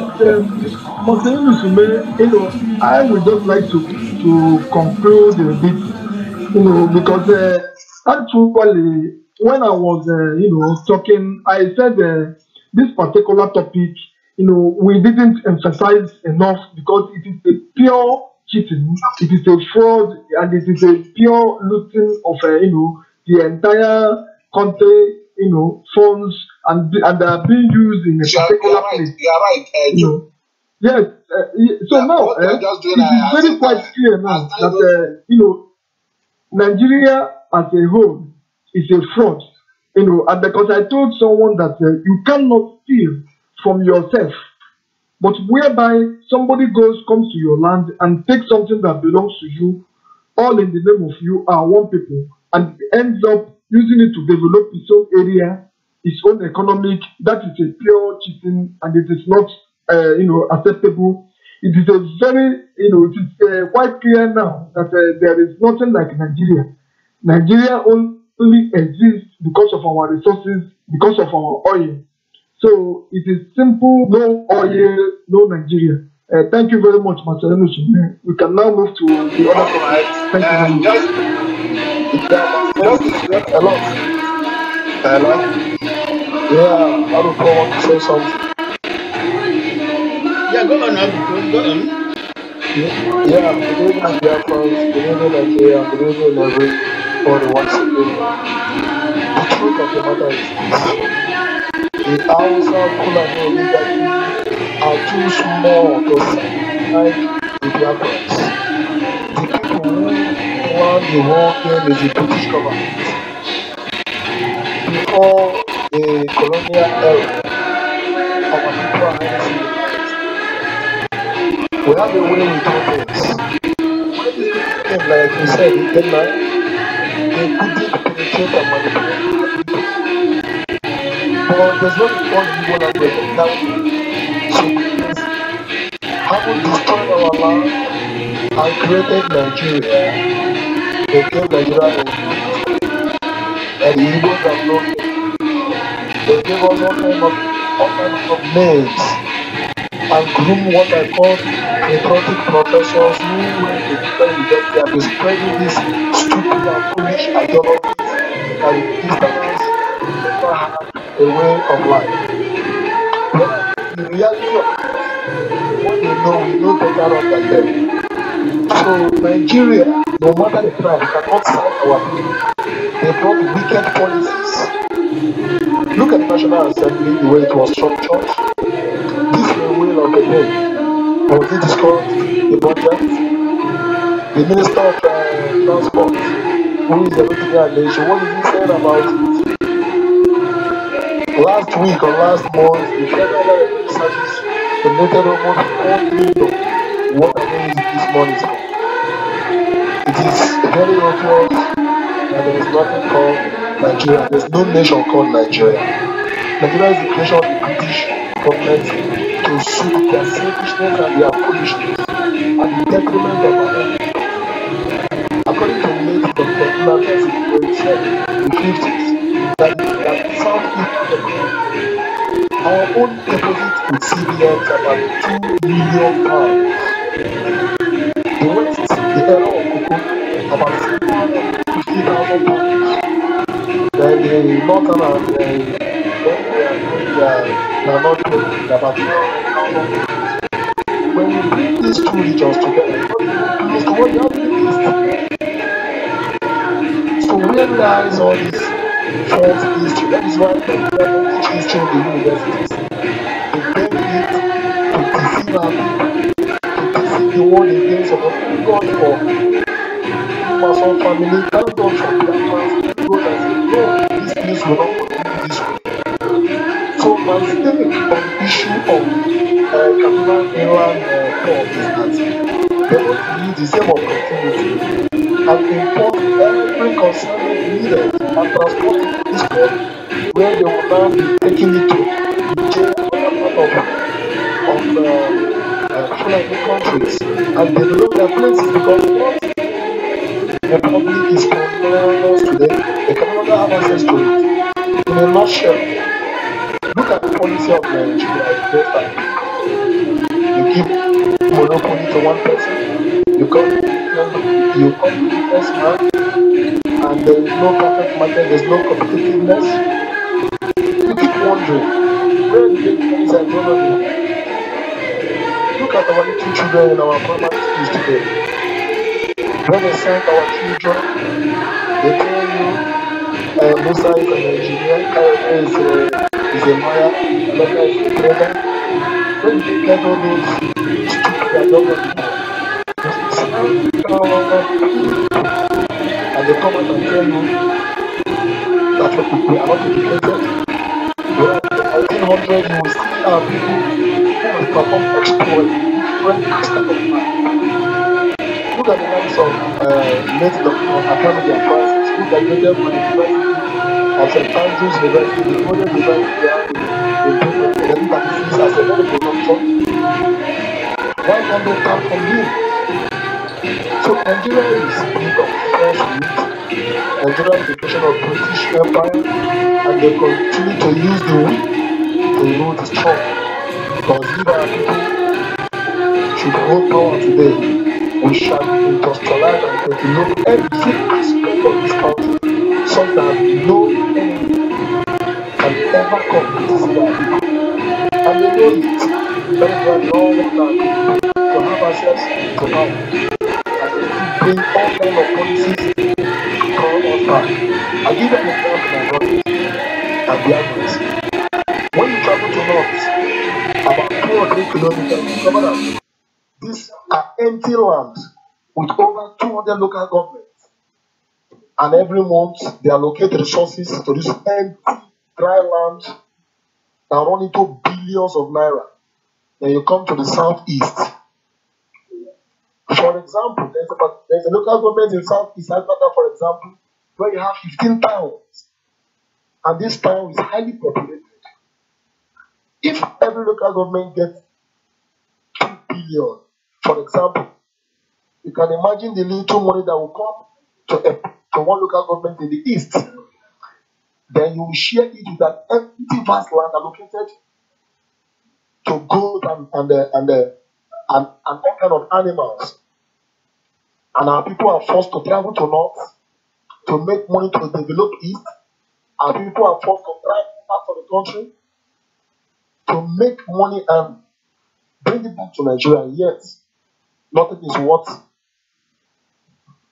doing well. So the issue of inland port in Kaduna is very simple. They are fighting their last battle. That is when Buhari lost the last election, they threatened all kind of fire and stone. And when they emerged, this is their mission. This very mission is the mission they came to execute. When somebody does a mistake, and you say this is a mistake, tomorrow you repeat the same thing. The next tomorrow you repeat the same thing.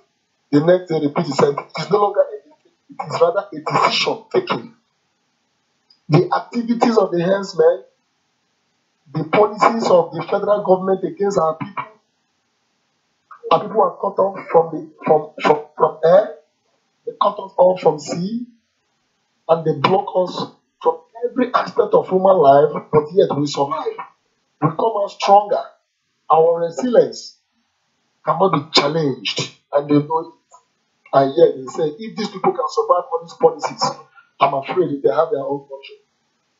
But the will of man is not the will of God. God has plan for our people. And it is already time, the time is up for Nigeria. And those people who are manipulating the leadership of this country against the Biafrans. So my final report on this is very, very clear to our people. Let us keep praying to our God because He has heard our cry. And sooner or later, we shall praise Him in our land. We shall develop our land. We shall even develop Africa. We shall join other men and women of goodwill, the United States, our brothers in Israel, to combat global terrorism. A lot of things must be put to stop so that the kingdom of God will be established on earth here. I think, gentlemen, I want to stop here and say thank you to you all. All right, thank you, Karupo. Uchenna Okeke, I think I'll give an opportunity as a way of closing state address so that we won't take more than the time stipulated for this broadcast. What do you have to say as you're concluding? Because this is the last time I'm giving you. What do you say about this Kaduna Inland Airport? How do you see it, and what do you have to tell the Biafrans concerning it?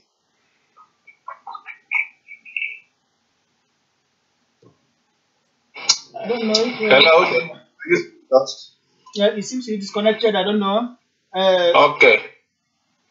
Hello, Chujoke, what of you? Are you there? Check with Chujoke. Yes. I don't know if Uchenna is still online. It seems he's disconnected. It's online, Okay. but If it seems like it's not listening. It's online, but then Chujoke, you can make your final contribution. Yeah. Okay, thank you very much, Masanu Sume, my moderator for tonight's broadcast. It has been a very quite, interesting topic, but at the same time, I would like these same topics to surface. We would like us to, debate on it more and more because, believe me, we did not all that touch, some vital areas. And I would really love, for the next time that we are going to come up with such topic, we should as well try to, share it to the public and to ensure that our people from all walks of life, from all various parts of the country, are listening to this particular broadcast because it is a very quite interesting, discussion. Now, let me just summarize on the issue of, the inland ports, the Kaduna inland ports.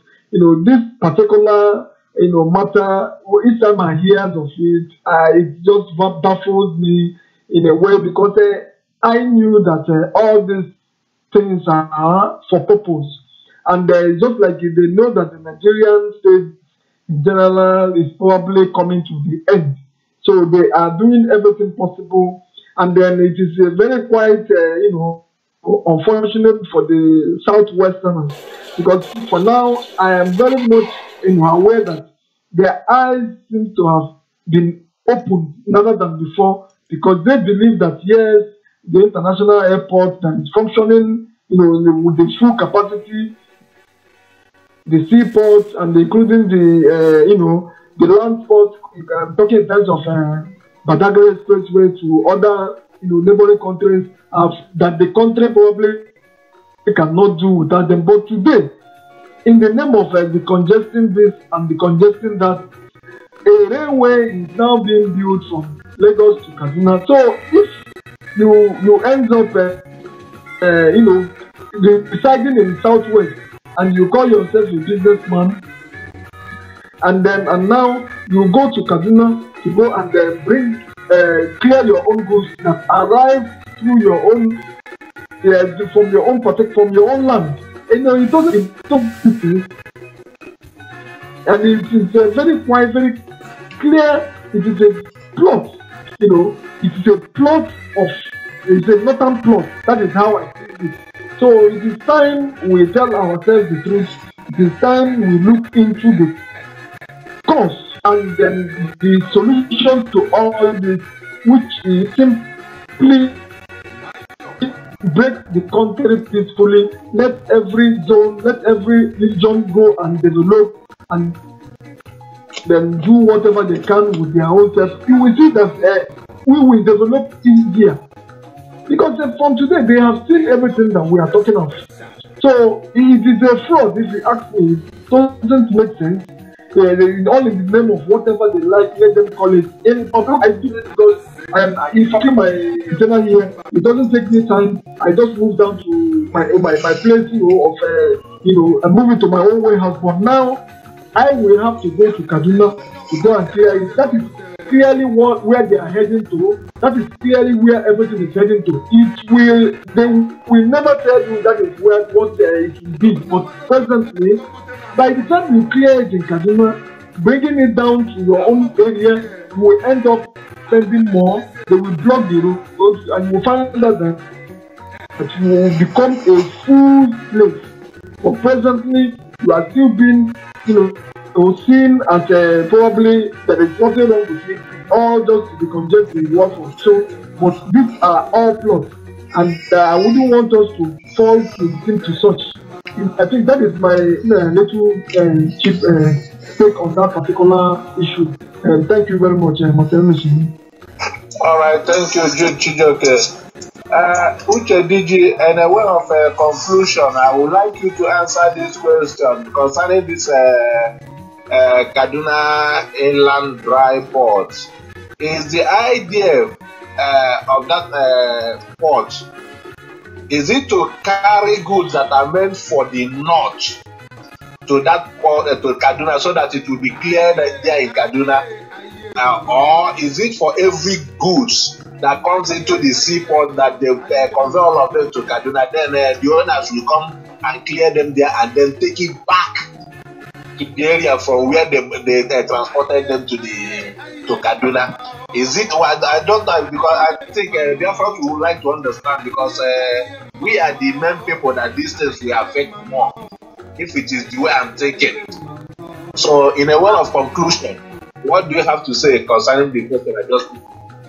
Yeah, thank you, my able moderator today, Mas Lenus. What I have to say or suggest is that port they are building over there, I think it's not meant for us, because there is no any presence of international market over there. In Lagos, we have many international markets. In Onitsha, we have the biggest market in Africa. We have no seaport over there.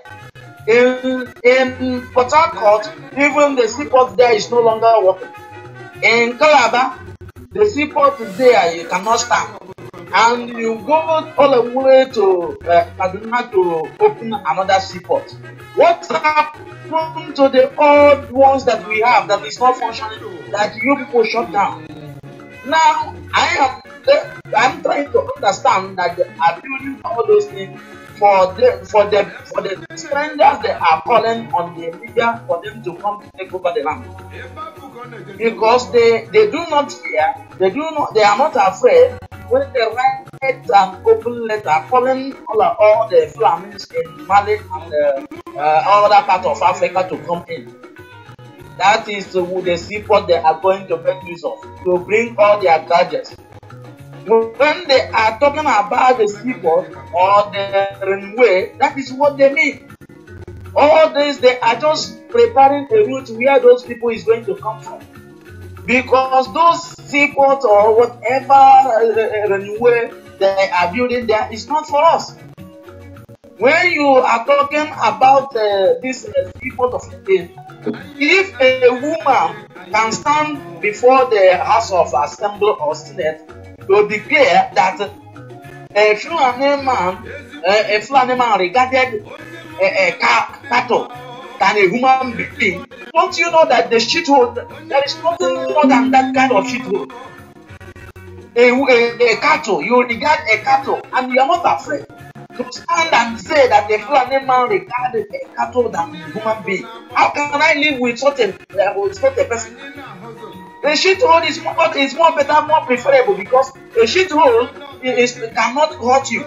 You can only smell, but a shithole can only smell, but it cannot hurt you. But someone who can kill and murder is more dangerous. It's worse than shithole. So those things is not meant for us.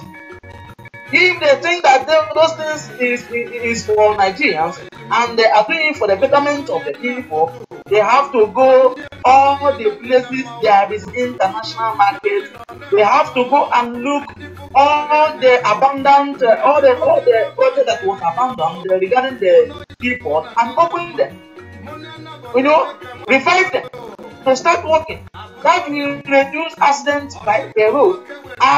Then go test a trailer. I can't count how many people it kills last year, 2017, because of traffic, because of too many cars, business people trying to take their things that are landed in Lagos people back to Biafra. So those things is not for us.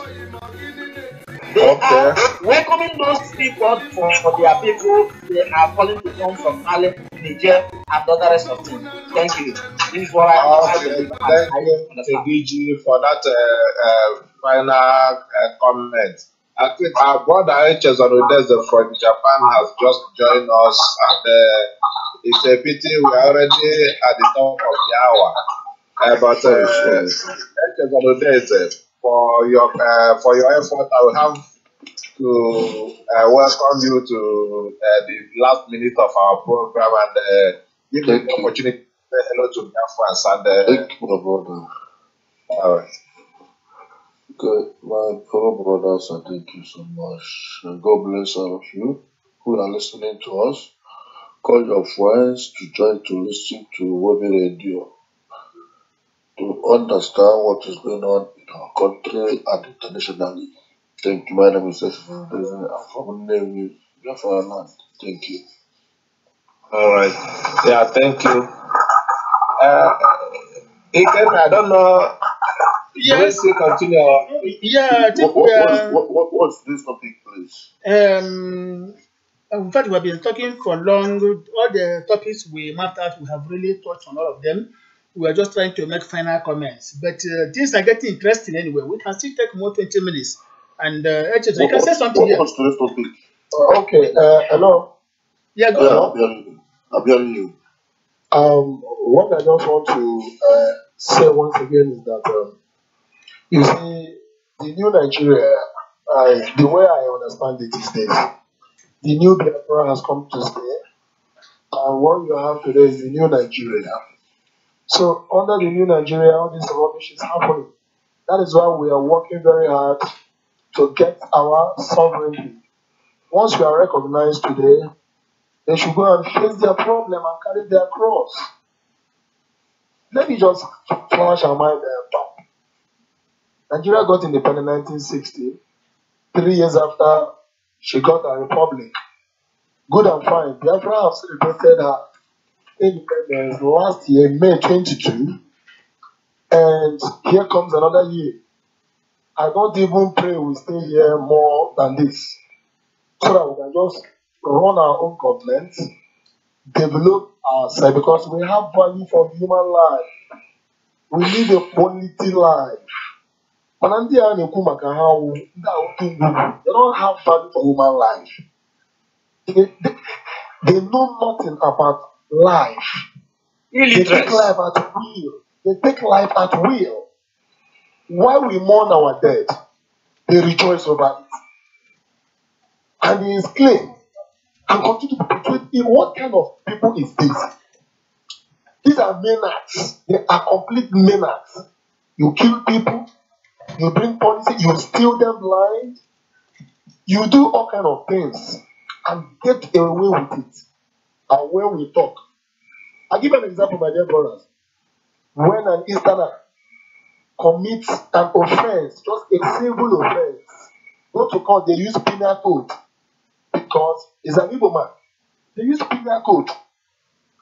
When an Hausa man or Yoruba man commit civil offense, commit criminal offense, they use civil code to join the case in the same court. You can imagine this type of country. Oftentimes we go to courts, somebody will have just a civil offense, a civil case.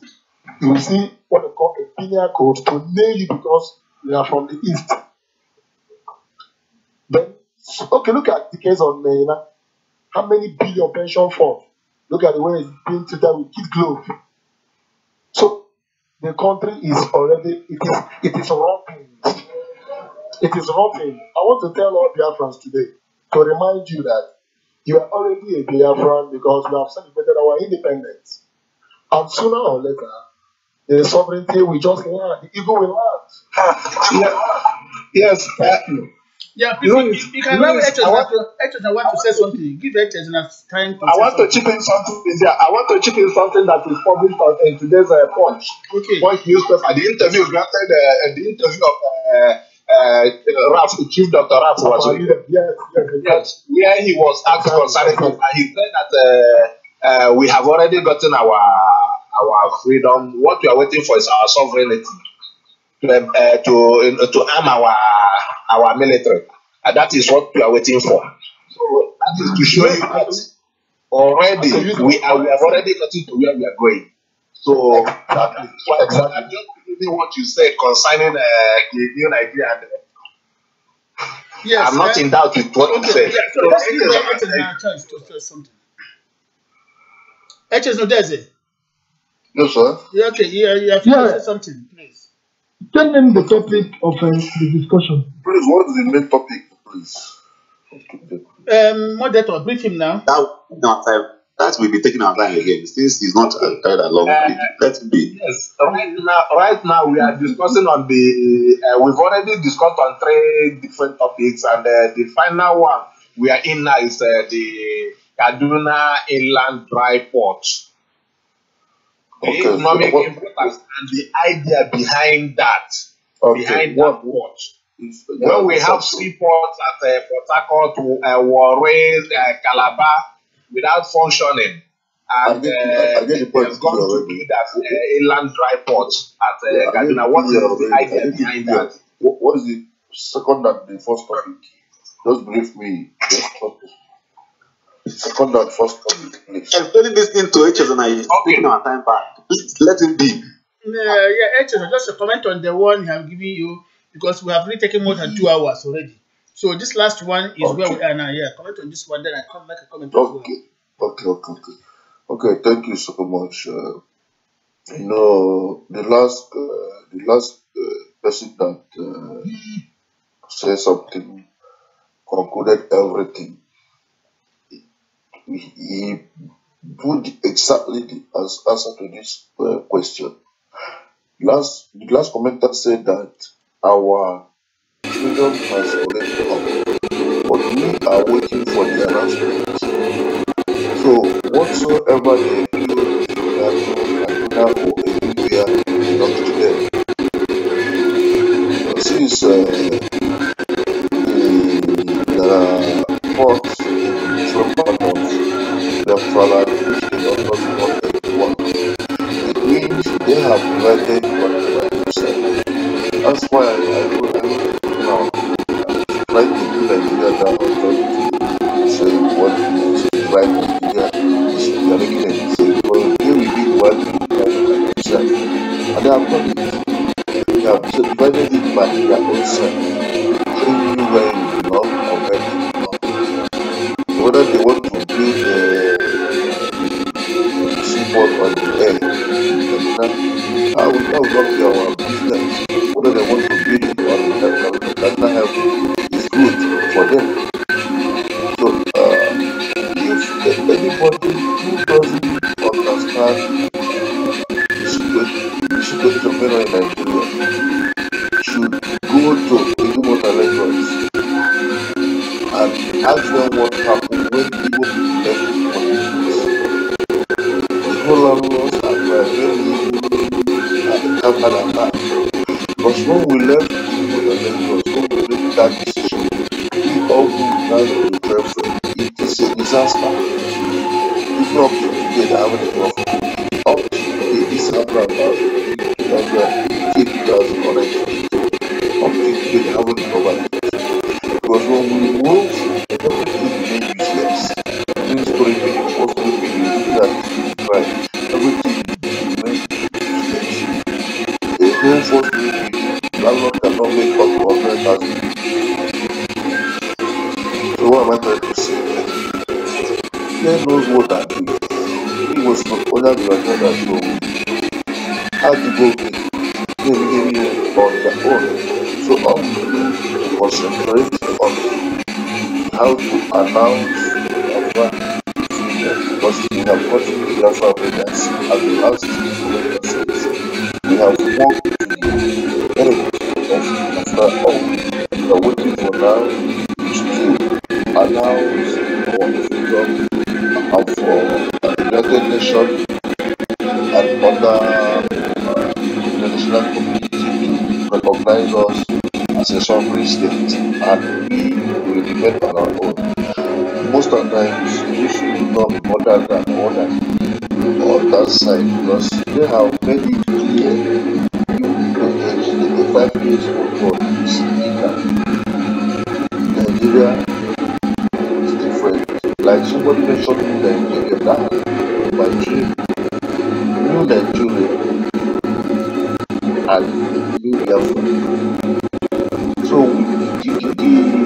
the bridge has divided itself. Those in the left those in the right go to the right. Like as I normally say, coming out to kill ourselves or kill our life in the name of struggle, that has passed. Now we do our way. When your enemy decided to share something, share it for your own benefit. He was saying that when you see the man I got to run man because the massive man I got to go there and so not to come to the house without speaking the minds of people because you are telling the person not to come to your house and he cannot go to his own house. So when they are giving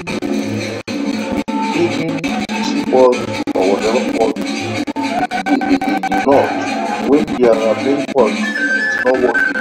That they should declare with the money they are using to build those that shows they don't care about you. They don't even want you to live. So you be on your own, do things on your own. Until then, let me stop here. Yes, let me equally come in here briefly. We shouldn't worry ourselves so much over what they are doing, even though we feel so have concern because the money they are wasting is coming from our background. But then, what we have to understand as Christians is that any kingdom that was not established by God does not last long. It will eventually collapse. Collapse. Remember that the name is a Kaduna Inland Dry Port. Look at the word dry. Already the port is dry. In the event of Biafra, that particular port shall not harbor any container again. Mark my words, in time to come, they are going to make use of that place for their cattle colony. Because after we would have blocked every avenue from our seaport to that particular dry port, nothing lively would exist there again except using it to feed their cattle. This is obvious. That's what I give example with Chidon Water when we left Chidon Water. So let them be and let us be. It's good. Like you said also that a kingdom that is not built by God cannot stand. Also, the Bible said that the kingdom that divided itself cannot stand. They are dividing the kingdom called Nigeria by themselves. So since it cannot stand, we are going to stand. They should remember that whatever they want to do with the seaport is not our business. Yes, they are using the money that belongs to us to build it. We understand. That is the one reason why we are agitating for Biafra. That is the main point and that main reason we are fighting for Biafra because they use the money that belongs to both of us one side. Now, when we get our freedom, they can go with the they can go away with the billions and trillions, and we will start our life with the 1 naira in our hand and live like human beings. Of course, and right stop now, losing our lives. exactly. Right now, they are like the sowers, they are the people sowing the seed. But unfortunately, they are sowing this seed on a rocky ground, just like it happened in the Bible. If you sow your seed on a rocky ground, how can it germinate? How can you go and put seed pot or whatever name you call it in the middle of the Sahara Desert? Are you going to draw water from the oasis of the desert or what? It is a matter of time when this particular structure that are building on a sandy shore will collapse on its own.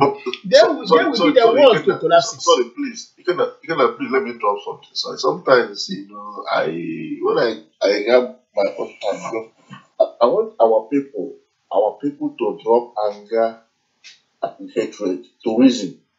What is the meaning of dry seaport? Dry seaport. Dry seaport is just like saying yes and no at the same time. Good. That's why I say irony. That's why I use the word irony. Yes. It's just like somebody saying yes and no at the same time. Yeah. Good and bad at the same time. Exactly. That's why I say it's just like sowing on a rocky ground. It's not going to germinate. It will not germinate. Mark my words. It's good. It's dead on arrival. Let me. They use particular words that they want to congest you understand. So this is the name what they actually name it. Okay, so go ahead, please. I think I'm done virtually. So what I'm trying to say is that it's a matter of time. They will look for container to occupy that dry port. If they cannot find, they cannot put their cattle there and it become their colony. This is my own prediction and it's going to happen. Biafra is already there. Anybody who has a third eye will see that Biafra is already there. And that was why we changed our vobi logo. If you look at it very, very well, it's not the old logo. What just there now is Republic of Biafra. Republic of Biafra. Under you see the Voice of Biafra International. So that is why we changed it. And good enough today, Chief confirmed it. Biafra is there. We are just negotiating to have our own army. Don't forget, he told them, if the herdsmen should make the mistake of attacking Biafra, we tell them what we have in stock for them. Thank you for now. Over to you, moderator. Yeah, I just now take you. Of course, Chigozie Egwonwu is saying that we should leave dead Nigeria's matters and concentrate on Biafra, because the more we talk of Nigeria, the more in Abasi the more in Abasi That's what I'm always saying. Breaking the issues here is like honestly, it's really annoying, but then we have to. We still have to. Exactly. I used to say it. That's why if you watch my post, I don't post anything about Nigeria, because we understand why we are fighting for this struggle. Except those who don't understand, you keep on fighting and fighting the government. You fight the right fight inside your house. Then at the end of the day, everything will collapse. Be on your own. That's all. Thank you, Kenda. Thank you so much. Yeah. The moderator, Masleri, hope is still there. Yes. Okay. Can you hear me? Let us continue to think we are already in I can hear you. You hear me? It's like you can disconnected my audio. No, I didn't disconnect you. You're still online. Not like I called you for your dead, and the moderator is talking now. That's right. Our people is still talking. I'm saying that we should continue to remind our people that we are already in Biafra. We have celebrated our independence in a local way. Independent is like an apprentice that was taken for a particular apprenticeship for a number of years, after which your master will now pronounce you free. Then they will not settle you. The settlement is the republic. The pronouncement of freedom is the independence. ụmụ Igbo anyị enwerego n'onwe anyị anyị emego na independent ihe Exactly. fọziri kịta bụ recognition. Exactly. Recognition, that is what we are wanting. That is what our leader is fighting day and night to get recognition. You see, And I excuse me. the way it happened, You know, supporting is this. Actually, on 3 different occasions, the Israeli Prime Minister in Oku, he said, "Our brothers Biafra, our brothers in Africa, Biafra." For him to say Biafra, what else are we talking about? He uses he said Biafra, our brothers Biafra. So what are we talking about? Yeah. If we have not come to this, why is the Prime Minister of Israel saying Biafra? yes. So the way it happened, the way Jerusalem was recognized, that is why Ikelenji will say, you will be sleeping at night. As in Nigeria, you wake up in Biafra, Opoto Nima, and Area, and Opoto. So, Umu Igbo, Umu Biafra, ebe ọmụmụ nọ na na-ekpesi na ekpere ike ka Chineke nye ụlọ nye ọha isi ike na mgbe na-adịghị anya ụnụ ga-anụ this is the Republic of Biafra. That is why I posted that. Let us Honestly, I believe you strongly. My spirit tells me this day by day. yes, because we have Biafrans all over the world. And that is when the whole world will now know that Nigeria is a mirage. That Nigeria has been subduing these people. Nigeria has been taking our glory. But no more shall we be taken by again the land of Egypt. So no more.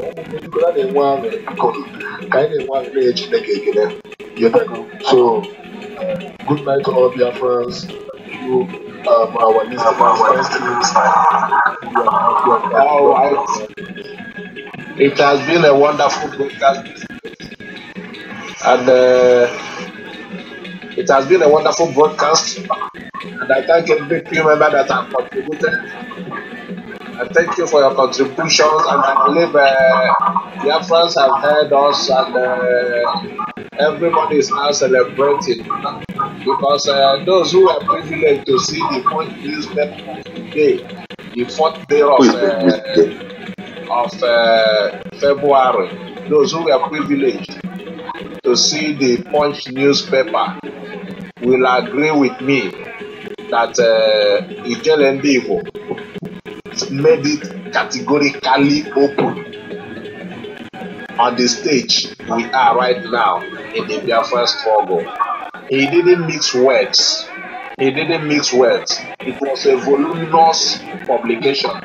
As a matter of fact, it is right there on my Facebook wall.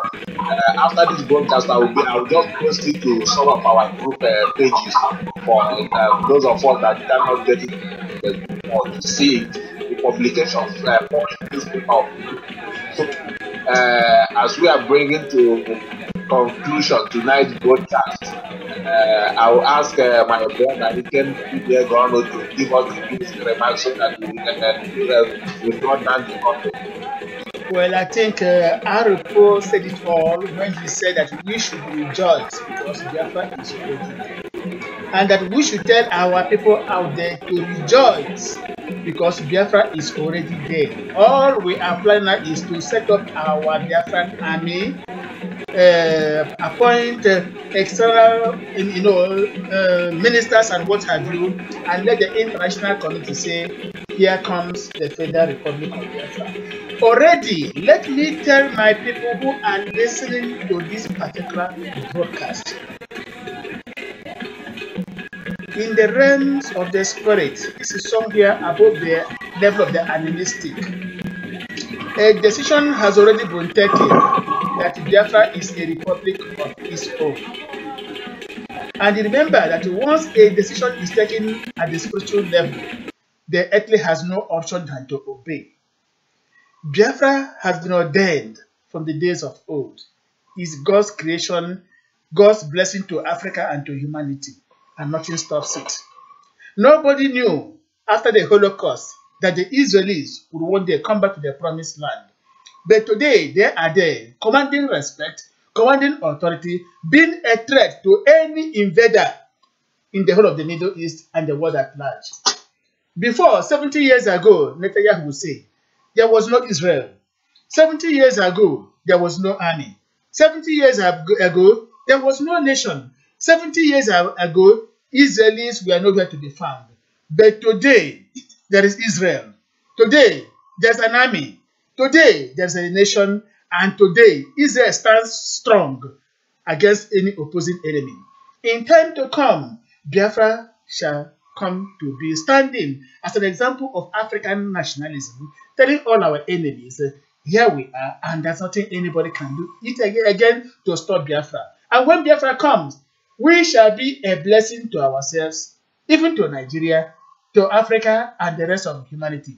That is why we have to say hooray. For Biafra, we have been dreaming, is here with us. Until then, fellow Biafrans, from the satellite station of the Voice of Biafra International, it has been bim-massob in Lagos, coordinating, assisted by Uchenna Okeke in Makurdi, supporting. So, right now, we are bringing our program to the end, and for it to be done, I hand you over back again to our moderator, bim-massob. Thank you very much. Thank you, fellow Biafrans. And thank you, Iken Obibi Egoano. And thank you very much to Ijele Ndibo. I must say a very big thank you to Ijele Ndibo, Chief Dr. Afo was wicked, who has made it possible for all these things to be happening the way they are happening right now. You are indeed a blessing to humanity, because it is not easy. Uneasy lies the head that wears the crown. I know how heavy it must be, but I say may God continue to give you the grace. May He continue to give you the grace. May He continue to give you the grace.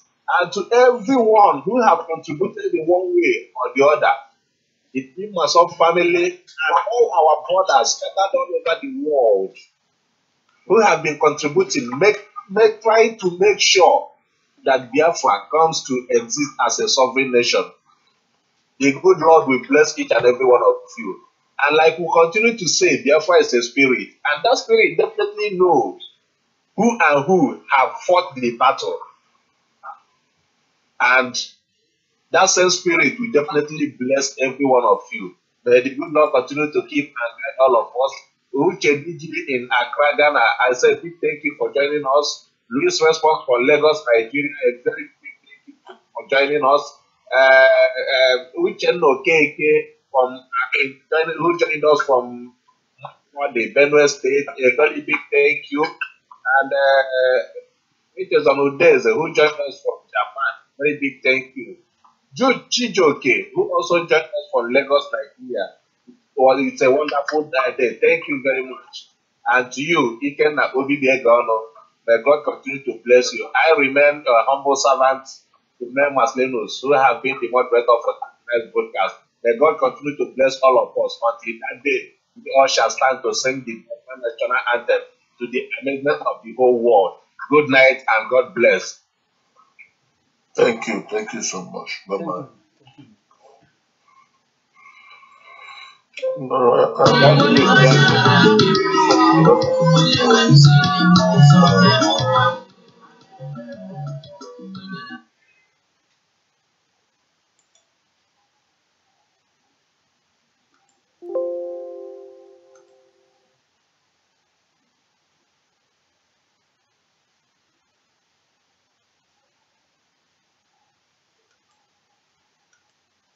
Okay, gentlemen, I'm off air now. In the afternoon, I didn't have any